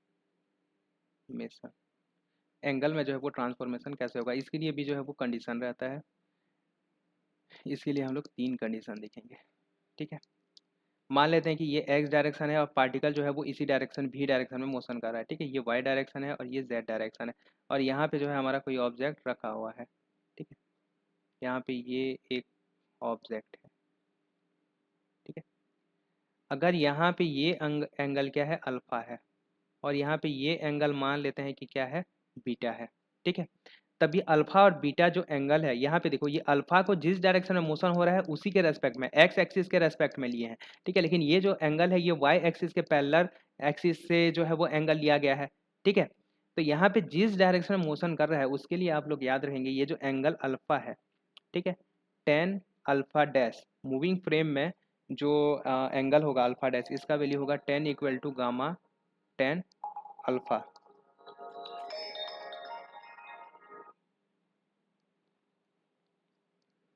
ठीक है। गामा टेन अल्फा हो जाएगा, और इस फ्रेम में ये जो है आप लोग याद रखेंगे गामा टेन अल्फा हो जाएगा। जबकि बीटा अगर ये परपेंडिकुलर डायरेक्शन लेते हैं, ठीक है, तो tan beta dash equal to क्या आ जाएगा, टेन बीटा बाई गामा आ जाएगा, ठीक है। ये आप लोग याद रखेंगे। इस एंगल के लिए जो है ये ट्रांसफॉर्मेशन ये हो जाएगा, अगर ये वेलोसिटी के परपेंडिकुलर डायरेक्शन में हम लोग एंगल को मेजर करते हैं, ठीक है। और ये जो है किस प्लेन में है, एक्स वाई प्लेन में है, ठीक है। यहाँ पे जो अल्फा लिया गया है वो एक्स एक्सिस के रेस्पेक्ट में लिया गया है, यहाँ पे जो बीटा लिया गया है वो वाई एक्सिस के रेस्पेक्ट में लिया गया है, और गामा के लिए ये क्या हो जाएगा, देखो टेन गामा, अगर ये जो है वो जेड डायरेक्शन में मोशन कर रहा है, ठीक है, तो tan gamma equal to tan gamma dash equal to tan gamma, अगर इसके रेस्पेक्ट में कोई एंगल अगर लिया गया हो परपेंडिकुलर डायरेक्शन में, ठीक है। अगर ये जो है ऐसे मोशन कर रहा है मतलब एंगल में जो है वो कोई भी चेंज नहीं होगा, ठीक है। Motion for v is parallel to z cap, अगर भी जो है वो जेड कैप डायरेक्शन में मोशन कर रहा है तब एंगल जो है वो चेंज नहीं होगा, angle not does not change, ये हो जाएगा, ठीक है। ये जो है एंगल का ट्रांसफॉर्मेशन। इसके बाद आते हैं रिलेटिविस्टिक डायनेमिक्स में, ठीक है। डायनेमिक्स मतलब मास का ट्रांसफॉर्मेशन, ठीक है, इसे हम लोग डायनेमिक बोलते हैं,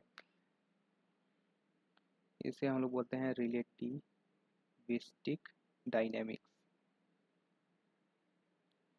देखो मास जो है वो कैसे चेंज होगा, सबसे पहला मास मूविंग फ्रेम में जो मास है, यहाँ पे मूविंग फ्रेम में ना हम लोग एम ही लेते हैं, ठीक है। मूविंग फ्रेम में जो मास है वो क्या हो जाएगा, गामा एम जीरो के बराबर हो जाएगा। यहाँ पे एम जीरो को हम लोग बोलते हैं रेस्ट मास, यानी एम जीरो वो जो वैल्यू है वो क्या आ जाएगा, ज़्यादा आ जाएगा, और इसका फॉर्मूला क्या आ जाएगा, m equal to gamma m zero आ जाएगा, गामा इंटू एम जीरो आ जाएगा, ठीक है। एम का वैल्यू क्या आ जाएगा, गामा इंटू एम जीरो, यानी मूविंग फ्रेम में उसका जो मास है वो क्या हो जाता है, बढ़ जाता है, ठीक है। इसके बाद मोमेंटम, रिलेटिविस्टिक डायनेमिक्स में पहला है हम लोग का मास, ठीक है। दूसरा आता है मोमेंटम। मोमेंटम कैसे चेंज होगा, देखो मोमेंटम भी पी डैश जो है वो ज़्यादा हो जाएगा किसके कंपैरिजन में, पी जीरो के कंपैरिजन में। और इसका जो वैल्यू है ये क्या आ जाएगा, पी डैश इक्वल टू आ जाएगा gamma m zero c square आ जाएगा। इसके बाद नेक्स्ट देखो थर्ड,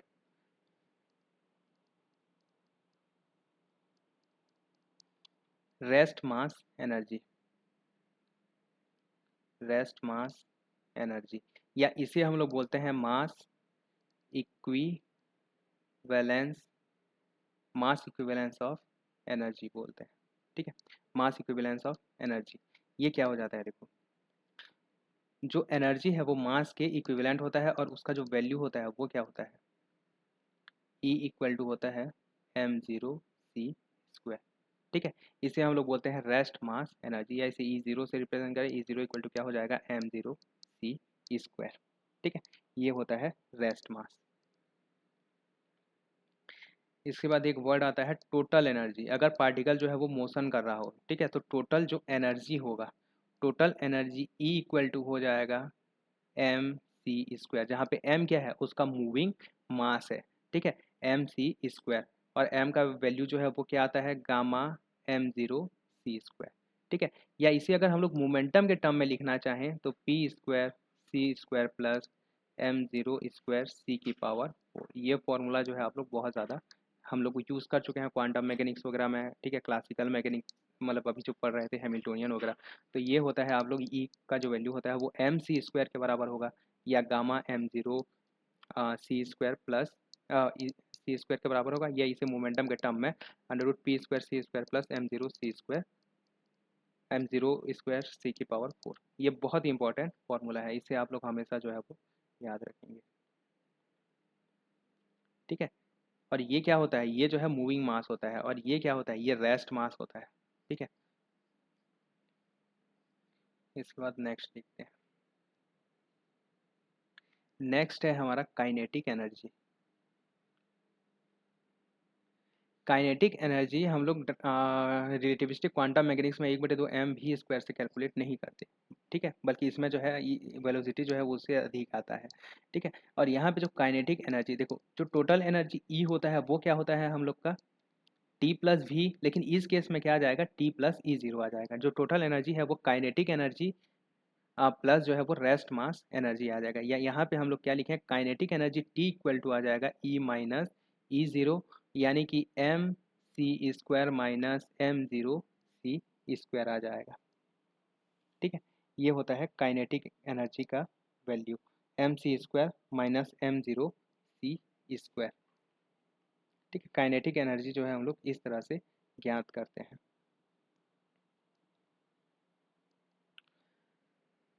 अब यहाँ पे देखो ये क्या आ गया, काइनेटिक एनर्जी का वैल्यू आ गया, ये किसके केस में, ये एनर्जी के टर्म में। ठीक है, टी को अगर हम लोग किसके टर्म में निकालना चाहें, वेलोसिटी के टर्म में, तो 1/2 एम जीरो वी स्क्वायर, ये हम लोग जानते हैं। ठीक है, ये नॉर्मल क्लासिकल मैकेनिक्स में जो है ये होता है हम लोग का। ठीक है, लेकिन यहाँ पे रिलेटिविस्टिक केस में ये जो एनर्जी है वो ज़्यादा हो जाती है, और कितना ज़्यादा हो जाती है ये आप लोग याद रखेंगे, 3/8 एम जीरो वी की पावर 4 अपॉन सी का स्क्वायर।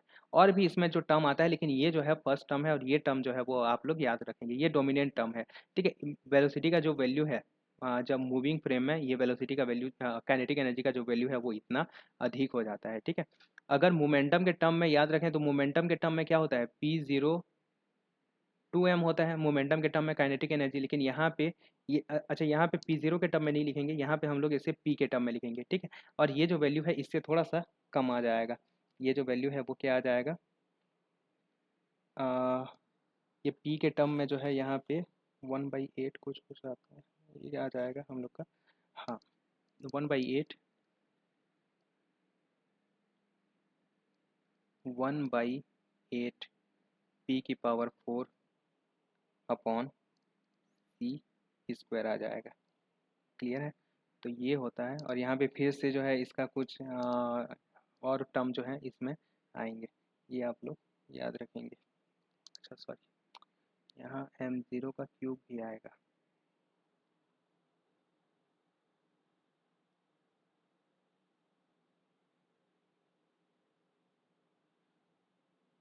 पी की power 4 m0 cube C square, ठीक है। पी की पावर 4 यानी कि सी, हाँ ठीक है, ये क्या आ जाएगा -1/8 m0 का क्यूब पी की power 4/m0 cube minus c square, ठीक है।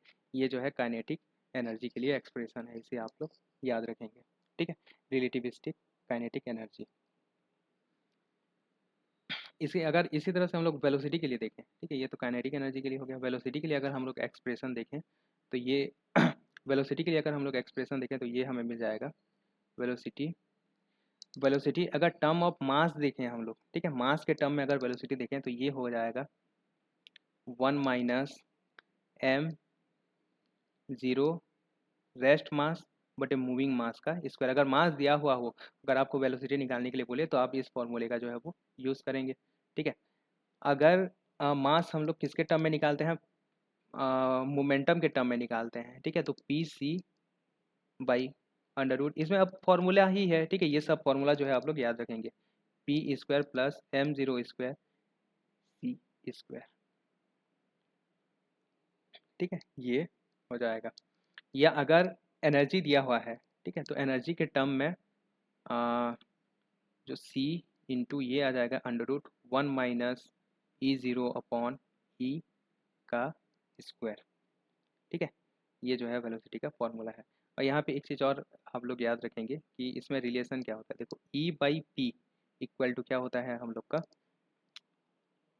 c²/v होता है, ठीक है। E/P इक्वल टू होता है c²/v।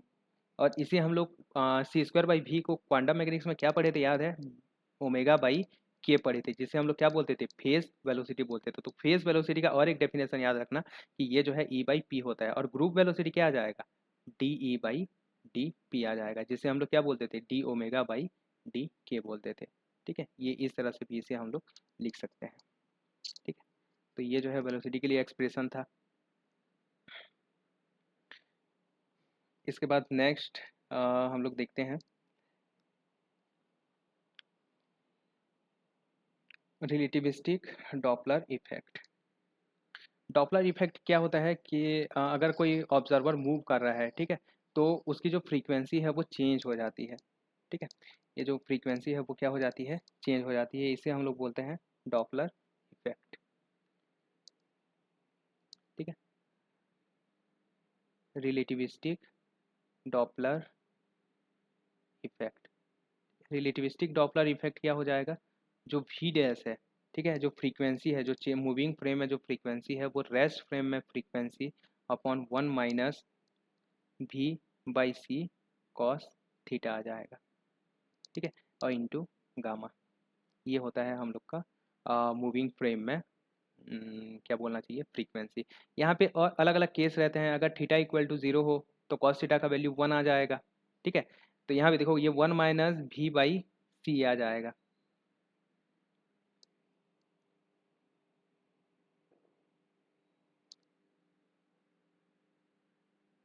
ये क्या आ जाएगा, 1/1 - v/c आ जाएगा। इसे जब हम लोग सिंप्लीफाई करेंगे तो म्यू, ये जो डैश है इसका वैल्यू क्या आ जाएगा, μ0 into under root 1 - v/c upon 1 + v/v²/c, हाँ v/c आ जाएगा, ठीक है। 1 + v/c आ जाएगा, इसे अगर हम लोग थोड़ा सा सिंप्लीफाई करें। अच्छा, ये इसका इसका जो पावर रहता है वो हाफ रहता है क्या, एक मिनट, रिलेटिविस्टिक डॉपलर इफेक्ट,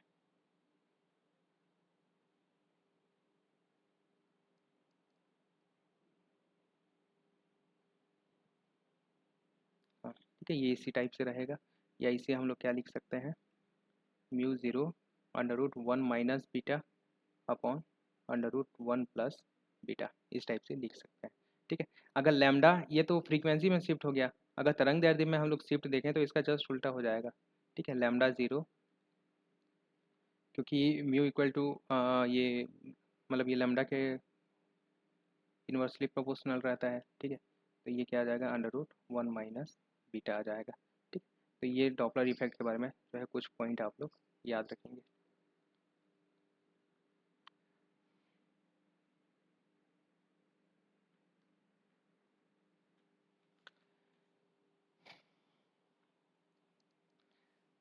अब इसके बाद देखते हैं फोर वेक्टर। ठीक है, ये बहुत ही इम्पोर्टेंट पॉइंट है। फोर वेक्टर, फोर वेक्टर का कॉन्सेप्ट कहाँ से आता है? देखो, हम लोग जो लॉरेंस ट्रांसफॉर्मेशन ले रहे हैं, हम लोगों ने ये देखा कि ये जो लॉरेंस ट्रांसफॉर्मेशन होता है वो क्या होता है? फोर डायमेंशनल होता है। ठीक है, फोर डायमेंशनल स्पेस में होता है। ठीक है, यहाँ पे क्या होगा? कोऑर्डिनेट x1 x2 x3 और क्या होगा? x4 होगा। ठीक है, और इसे हम लोग बोलते हैं मिनकॉस्की स्पेस। इसे हम लोग क्या बोलेंगे? मिनकॉस्की स्पेस बोलेंगे। ठीक है, ये होता है हम लोग का मिनकॉस्की स्पेस। ये जो है फोर डायमेंशनल स्पेस होता है। ठीक है, इसके बारे में बहुत ज़्यादा डिटेल में नहीं जाएंगे। इसमें जो है ये इसमें जो है चार कोऑर्डिनेट होते हैं। ठीक है, ये एक्स फ्रेम में हो गया। एक्स डैश फ्रेम में अगर यहाँ पे हम लोग ट्रांसफॉर्मेशन लेना चाहें तो एक्स डैश फ्रेम में क्या आ जाएगा? x1 dash, x2 dash, x3 dash और x4 डैश। ठीक है, और यहाँ पे देखो लॉरेंस ट्रांसफॉर्मेशन फोर वेक्टर के टर्म में जो है वो कैसे लिखेंगे? लॉरेंस ट्रांसफॉर्मेशन यहाँ पे जो है x2 x3 जो है वो क्या रहेगा? कांस्टेंट रहेगा अगर पार्टिकल x1 के डायरेक्शन में मोशन कर रहा है। ठीक है, यहाँ पे आप लोग याद रखेंगे कि पार्टिकल मूविंग अलोंग x1, अगर x1 के डायरेक्शन में जो पार्टिकल है वो मोशन कर रहा है तब यहाँ पे जो ट्रांसफॉर्मेशन है वो क्या होगा? देखो, x1 dash, x1 dash equal to हो जाएगा gamma x1 minus iota beta, ये sorry plus iota beta, plus iota beta x4 आ जाएगा। ठीक है, और यहाँ पे x2 dash equal to x2 ही रहेगा, y2 sorry x3 dash equal to x3 ही रहेगा, और यहाँ पे x4 डैश इक्वल टू आ जाएगा gamma x4 minus iota beta x1। ठीक है, यहाँ पे बीटा क्या है?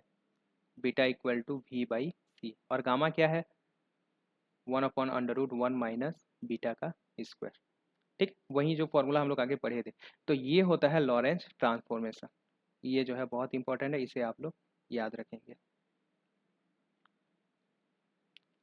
आ जाएगा x डैश x3 डैश, ये होता है लॉरेंस ट्रांसफॉर्मेशन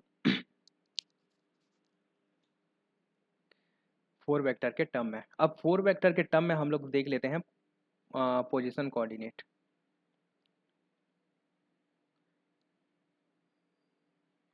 पोजीशन कोऑर्डिनेट, देखो फोर वेक्टर के टर्म में हम लोग पोजीशन कोऑर्डिनेट को कैसे लिखते हैं? एक्स वाई जेड और आयोटा सी टी। ठीक है, यहाँ पे सिर्फ टी नहीं लिखेंगे, हम लोग लिखेंगे आयोटा सी टी लिखेंगे। ठीक है, और अगर एक्स डैश फ्रेम में लिखें तो इसी को हम लोग क्या लिखेंगे? X dash Y dash Z dash, और यहाँ पे आयोटा सी टी डैश। देखो यहाँ पे कोई हम लोग कॉम्प्लेक्स कॉन्जुगेट वगैरह नहीं ले रहे हैं कि यहाँ पे आयोटा में जो है माइनस आ जाए। ठीक है, ये गलती मत करना, यहाँ पे ये आयोटा सी टी डैश ही रहेगा। ठीक है, अगर यहाँ पे हम लोग ये ट्रांसफॉर्मेशन देखें, ये जो है लॉरेंस ट्रांसफॉर्मेशन है कि नहीं है, यहाँ पे एक बार कंपेयर कर लेते हैं। ठीक है, इसी के लिए चेक करेंगे, सभी के लिए चेक नहीं करेंगे, लेट मतलब जो है ज़्यादा टाइम लग जाएगा। ये ऐसे भी इंपॉर्टेंट नहीं है, मैं बस यहाँ पे आप लोग को वैल्यू रख के बता रहा हूँ। x1 डैश यानी कि x equal to X dash equal to क्या आ जाएगा? गामा, और यहाँ पे x1 का वैल्यू क्या आ जाएगा? x आ जाएगा सिंपली। ठीक है, ये x आ जाएगा, उसके बाद plus iota beta into x4, इसमें जो चौथा कंपोनेंट है वो क्या है? आई सी इंटू टी है। ठीक है, तो ये क्या आ जाएगा? देखो गामा एक्स, और ये आयोटा आयोटा -1 हो जाएगा। ठीक है, माइनस हो जाएगा। ठीक है, यहाँ पे बीटा का वैल्यू क्या हो जाएगा? v/c हो जाएगा, और यहाँ पे c और t। ठीक है, और यहाँ पे c कैंसल आउट हो गया, तो गामा इक्वल टू क्या आ जाएगा? माइनस भी टी आ जाएगा। अगर आप लोग को लॉरेंस ट्रांसफॉर्मेशन याद हो तो एक्स डैश का जो ट्रांसफॉर्मेशन होता है वो क्या होता है? गामा एक्स माइनस भी टी होता है। ठीक है, उसके बाद वाई और जेड कंपोनेंट तो सेम रहेंगे। ठीक है, Y dash equal to Y रहेगा और जेड डैश इक्वल टू क्या रहेगा? जेड रहेगा। अब यहाँ पे टाइम टाइम के लिए देख लेते हैं। ठीक है, ये नीचे जाएगा क्या? जाएगा। ठीक है, यहाँ पे टाइम के लिए देख लेते हैं टी डैश, लेकिन यहाँ पे x4 लिखा है ना, तो x4 क्या है? देखो आई x4 जो है वो आयोटा सी डैश है, तो यहाँ पे सिर्फ टी डैश नहीं लिखेंगे, ये लिखेंगे iota C T dash equal to gamma iota C T और माइनस क्या आ जाएगा आयोटा बीटा इंटू x1 क्या है x है। ठीक है, अब यहाँ पे ये आयोटा सी को इधर पक्षांतर कर देते हैं, तब ये क्या आ जाएगा देखो, टी डैश इक्वल टू क्या आ जाएगा गामा, ये आयोटा सी यहाँ कैंसल आउट हो जाएगा, यहाँ पे बचेगा टी और यहाँ पे आयोटा जो है वो कैंसल आउट हो जाएगा, बीटा बाई सी बचेगा और यहाँ पे एक्स। ठीक है, तो यहाँ पे टी डैश का वैल्यू क्या आ जाएगा gamma T minus we x upon C square आ जाएगा। ठीक है, सेम जो है वो लोरेंज ट्रांसफॉर्मेशन जैसा हम लोग पहले पढ़ चुके हैं।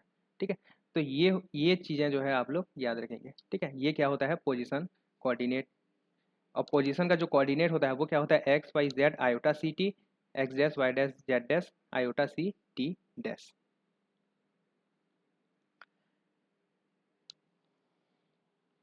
ये तो क्या हो गया फोर हमारा कोऑर्डिनेट हो गया। ठीक है, four momentum,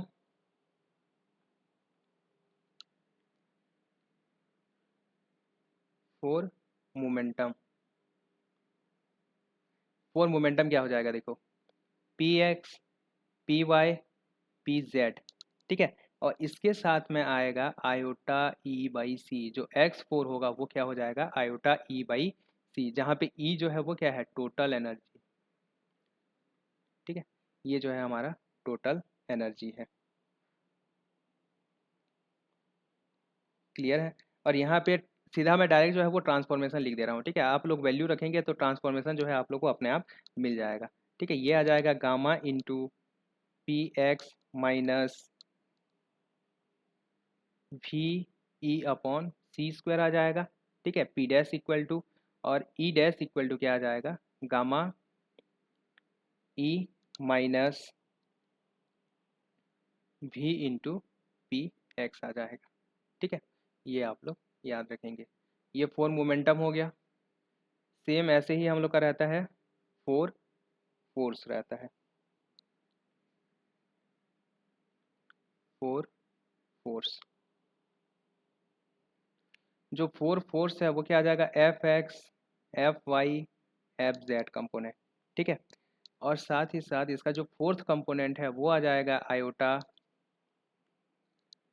gamma into vector F dot vector v upon c. ठीक है, ये आ जाएगा फोर फोर्स। ठीक है, इसे जो है फोर फोर्स बोलेंगे। इसके बाद आता है four charge, four charge density बोलें इसे ज़्यादा सही रहेगा, फोर चार्ज डेंसिटी, या इसे करंट डेंसिटी भी बोल सकते हैं, करंट डेंसिटी। ठीक है, इसमें क्या होता है देखो, करंट डेंसिटी हम लोग जानते हैं वेक्टर जे होता है। ठीक है, और यहाँ पे वेक्टर जे के साथ आता है आयोटा सी रो। ठीक है, ये चारों ये जो है मिल के क्या बनाते हैं फोर वेक्टर बनाते हैं, जे एक्स आ जाएगा जे वाई आ जाएगा जे जेड आ जाएगा, ये करंट डेंसिटी है ना। ठीक है, जो हम लोग इलेक्ट्रोडायनेमिक्स में पढ़ रहे थे, और ये आ जाएगा आप लोग का आयोटा सी रो आ जाएगा।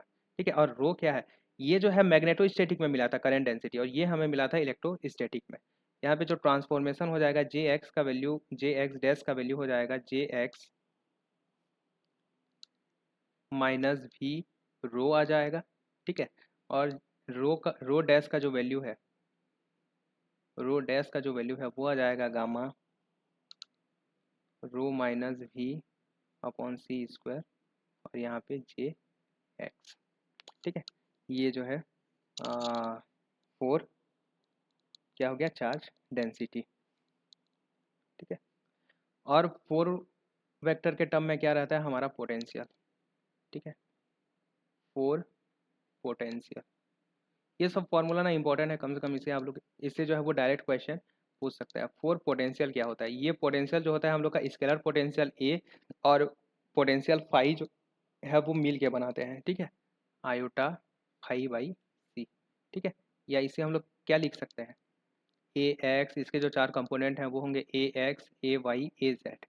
ठीक है, और यहाँ पे आ जाएगा आयोटा फाई, जहाँ पे फाई जो है वो स्केलर पोटेंशियल है ना, ये जो है वेक्टर पोटेंशियल है जो हम लोग इलेक्ट्रोमैग्नेटिक थ्योरी में पढ़े थे पोटेंशियल। ठीक है, और यहाँ पे ये जो फाई है ये है स्केलर पोटेंशियल। यहाँ पे भी अगर हम लोग ट्रांसफॉर्मेशन देखें तो ट्रांसफॉर्मेशन को क्या लिख सकते हैं, A x dash equal to gamma A x minus we upon C square phi, और फाई इक्वल टू क्या आ जाएगा, फाई डैश इक्वल टू क्या आ जाएगा, gamma phi minus v A x आ जाएगा। ठीक है, यहाँ पे देखो सभी में अगर आप लोग ध्यान देंगे तो एक में जो है v बाई सी स्क्वायर रहेगा और एक में जो है वो सिंपली v रहेगा। ठीक है, ये ट्रांसफॉर्मेशन जो है आप लोग को याद रखना है। इसके बाद आता है डिफरेंशियल ऑपरेटर। देखो हम लोग का क्या था, नॉर्मल केस में हम लोग डिफरेंशियल ऑपरेटर, ठीक है, नॉर्मल क्लासिकल मैकेनिक्स में हम लोग जो डिफरेंशियल ऑपरेटर रहते थे वो डेल लेते थे। ठीक है, जिसका वैल्यू क्या होता था, iota del by del x plus j cap del by del y plus k cap del by del z. ठीक है, आई कैप वाले के साथ। और डेल टू लेते थे लाप्लासियन, जिसका वैल्यू होता था del two x, del two by del x का square plus del two by del y का square plus del two by del z का स्क्वायर, ये होता था। ठीक है, लेकिन यहाँ पे ये जो डिफरेंशियल ऑपरेटर है ये फोर वेक्टर के लिए काम नहीं आते। यहाँ पे हम लोग एक और डिफरेंशियल ऑपरेटर लेते हैं जिसे हम लोग बोलते हैं डी अलम्बर्टियन, इसे इस तरह से रिप्रेजेंट करते हैं। ठीक है, और ये जो ब्रैकेट होता है इसका वैल्यू होता है del two by del x का square plus del two by del y का square plus del two by del z का square minus one upon C square del two by del T का square. ठीक है, ये जो value है वो यहाँ पे हमें इस तरह से मिलता है। ठीक है, या फिर इसे हम लोग क्या लिख सकते हैं, del square minus one upon C square del two by del T का स्क्वायर, इसे हम लोग बोलते हैं डी अलम्बर्टियन। और आप लोग ये याद रखेंगे डी अलम्बर्टियन जो है वो इनवेरियंस अंडर लॉरेंज ट्रांसफॉर्मेशन होता है। ये जो है लॉरेंज ट्रांसफॉर्मेशन के अंदर जो है वो चेंज नहीं होता, यानी del dash equal to d'Alembertian dash equal to क्या होता है, डी अलम्बर्टियन के बराबर होता है। जबकि आप लोग ये भी याद रखेंगे कि जो हमारा नॉर्मल जो डेल ऑपरेटर होता है, ठीक है, del dash is not equal to del के बराबर होता है, और del two is not equal to del two dash के बराबर होता है। ठीक है, ये भी आप लोग याद रखेंगे। इसीलिए हमें जो है एक नए ऑपरेटर की ज़रूरत पड़ी जिसे हम लोग क्या बोलते हैं, डी अलम्बर्टियन बोलते हैं। इसे जो है ये इस तरह से स्क्वायर से जो है वो रिप्रेजेंट किया जाता है। ठीक है, ये होता है हमारा डिफरेंशियल ऑपरेटर। यहाँ पे एक लास्ट जो टॉपिक है वो हम लोग देखेंगे, transformation in electric field and magnetic field, या इसे हम लोग इलेक्ट्रोमैग्नेटिक फील्ड बोलते हैं, electric field and magnetic field. ठीक है, या इसे हम लोग क्या बोलेंगे, इलेक्ट्रोमैग्नेटिक फील्ड बोलेंगे। ठीक है, इलेक्ट्रोमैग्नेटिक फील्ड, इसमें जो ट्रांसफॉर्मेशन होता है वो कैसे होता है, देखो ई एक्स डैश, अगर ये जो मोशन है वो एक्स डैश के अकॉर्डिंग हो रहा है तो ई एक्स डैश जो है यहाँ पे चेंज नहीं होगा। ठीक है, ई एक्स डैश जो है वो ई एक्स के बराबर ही रहेगा। ई वाई डैश जो है वो ई और बी, इसीलिए हम लोग दोनों को ना हमेशा एक साथ ही लेते हैं। ई वाई माइनस आ जाएगा वी एक्स, या वी डायरेक्शन में जो मोशन हो रहा है, ठीक है, इसे वी ही लेते हैं। हाँ, लेकिन ये बस आप लोग को याद रखना है कि ये जो मोशन है, ठीक है, यहाँ पे ये लिख देता हूँ, मोशन अलोंग एक्स डायरेक्शन, अगर एक्स डायरेक्शन मोशन हो रहा है तो ई एक्स जो है वो चेंज नहीं होगा, ये ही हो जाएगा भी, और यहाँ पे आ जाएगा बी जेड आ जाएगा। ये याद रखेंगे, यहाँ पे जो है वो बी जेड पे ये डिपेंड करेगा। और ई जेड डैश का जो वैल्यू है वो gamma into E z minus sorry plus आ जाएगा भी, और यहाँ पे बी वाई। ठीक है, यहाँ पे माइनस ई के केस में पहले माइनस आएगा उसके बाद भी आएगा, और ये साइक्लिक ऑर्डर में चेंज होगा। अगर ये मोशन वाई डायरेक्शन में हो रहा है तो यहाँ सबसे पहले वाई, उसके बाद यहाँ जेड, उसके बाद यहाँ पे एक्स। अगर ये जेड डायरेक्शन में है तो यहाँ पे जेड, यहाँ पे एक्स, यहाँ पे वाई, इस टाइप से इसे लिखेंगे। जबकि बी में जो ट्रांसफॉर्मेशन है, बी का जो वैल्यू है वो क्या आ जाएगा, बी एक्स आ जाएगा, और बी वाई डैश का जो वैल्यू है वो क्या आ जाएगा, गामा बी वाई माइनस भी, ये प्लस में आएगा, ये जो है प्लस में आ जाएगा, ई जेड आ जाएगा, और B z dash equal to आ जाएगा गामा बी जेड माइनस भी ई वाई। ठीक है, यहाँ पे पहले माइनस आएगा उसके बाद प्लस आएगा, इसमें इसे आप साइक्लिक ऑर्डर में याद रखेंगे और यहाँ पे पहले प्लस आएगा उसके बाद माइनस आएगा, ठीक है, बी के केस में। तो ये होता है हम लोग का टोटल थ्योरी ऑफ रिलेटिविटी। बहुत ही इंपॉर्टेंट टॉपिक है। ये जितना भी हम लोग पढ़े हैं ना, इसमें हम लोगों ने जो है वो क्लासिकल का भी जो है वो रिलेटिविस्टिक कंप्लीट कर लिया, प्लस इलेक्ट्रोडायनेमिक्स में जो रिलेटिविस्टिक पार्ट है, ठीक है, दोनों को हम लोगों ने यहाँ पे कंप्लीट कर लिया। अब इससे इससे जो है मिनिमम 2 क्वेश्चन आएंगे ही आएंगे, आप ये इतना मान के चलिए, ठीक है। तो ये टॉपिक जो है वो बहुत ही इंपॉर्टेंट है। इससे रिलेटेड जो है क्वेश्चन बहुत सारा प्रैक्टिस करेंगे आज। तो आज के लिए बस इतना ही, ठीक है। अगर आपको हमारा वीडियो पसंद आए तो हमें सपोर्ट कीजिए। एडोर फिजिक्स से जुड़ने के लिए बहुत बहुत धन्यवाद।